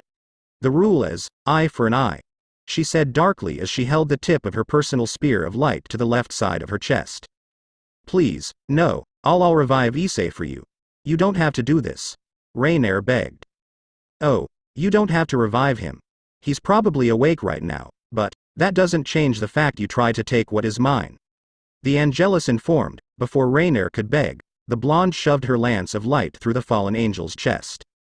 The Angelus looked at Rainier, who was forcing herself to look up at the blonde. You know, your three friends Donasek, Calawarner, and Middled, their deaths, allowed me to have more access to my power. And if you think about it, so will yours. So think of your death as a sacrifice. The Angelus taunted as she closed her palm. She leveled her fist at Rainier and opened it up, revealing a white light forming in her palm. Everyone in the city felt an explosion and saw a large white light, before it slowly dissipated. The Angelus looked at a large crater where Rainier resided, but all that was left was nothing. She didn't disintegrate Rainier. She wiped her from out of existence. She looked at her palm. That was weaker than it should have been. She muttered, before she threw her head back in type of pleasure, when she felt more of her power return to her. The Angelus glanced around before she looked to Issei, who was still lying on the ground. The blonde slowly walked over to the downed teen. Issei slowly turned and looked up, to see the exposed legs, thighs and stomach of the Angelus. I must have gone to heaven. Issei muttered, only for the Angelus to give him an unamused look. I can give you a one-way trip to heaven, if you'd like, she suggested as she formed a lance in her hand. Only for Issei to quickly shoot up, before he faced the Angelus. No, no need to do that, he replied, but his eyes slowly trailed downwards, quickly taking in the beauty of the Angelus, before his eyes and hers connected. So Issei muttered, only for a loud snap-like sound to echo throughout the area. Ow. What the fuck? Issei yelled as he held his cheek. That was for kissing me. The Angelus informed. Alright, I'll give you that one, he admitted, before he was slapped again. What was that one for? He demanded. That was for dying so carelessly, she reprimanded, causing Issei to nod again, before another slap was given.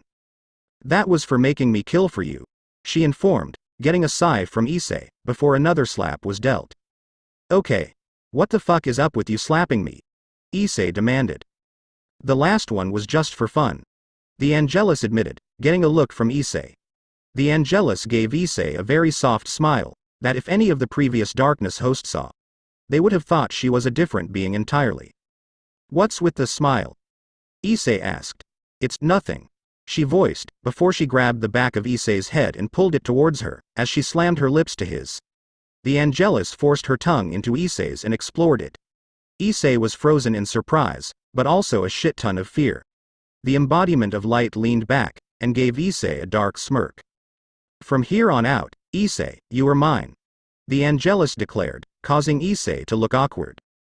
But, I'm sorta owned already, Issei replied, getting a look from the Angelus. Who is it? I bet it's that bitch of the Darkness, the Angelus asked. Bitch?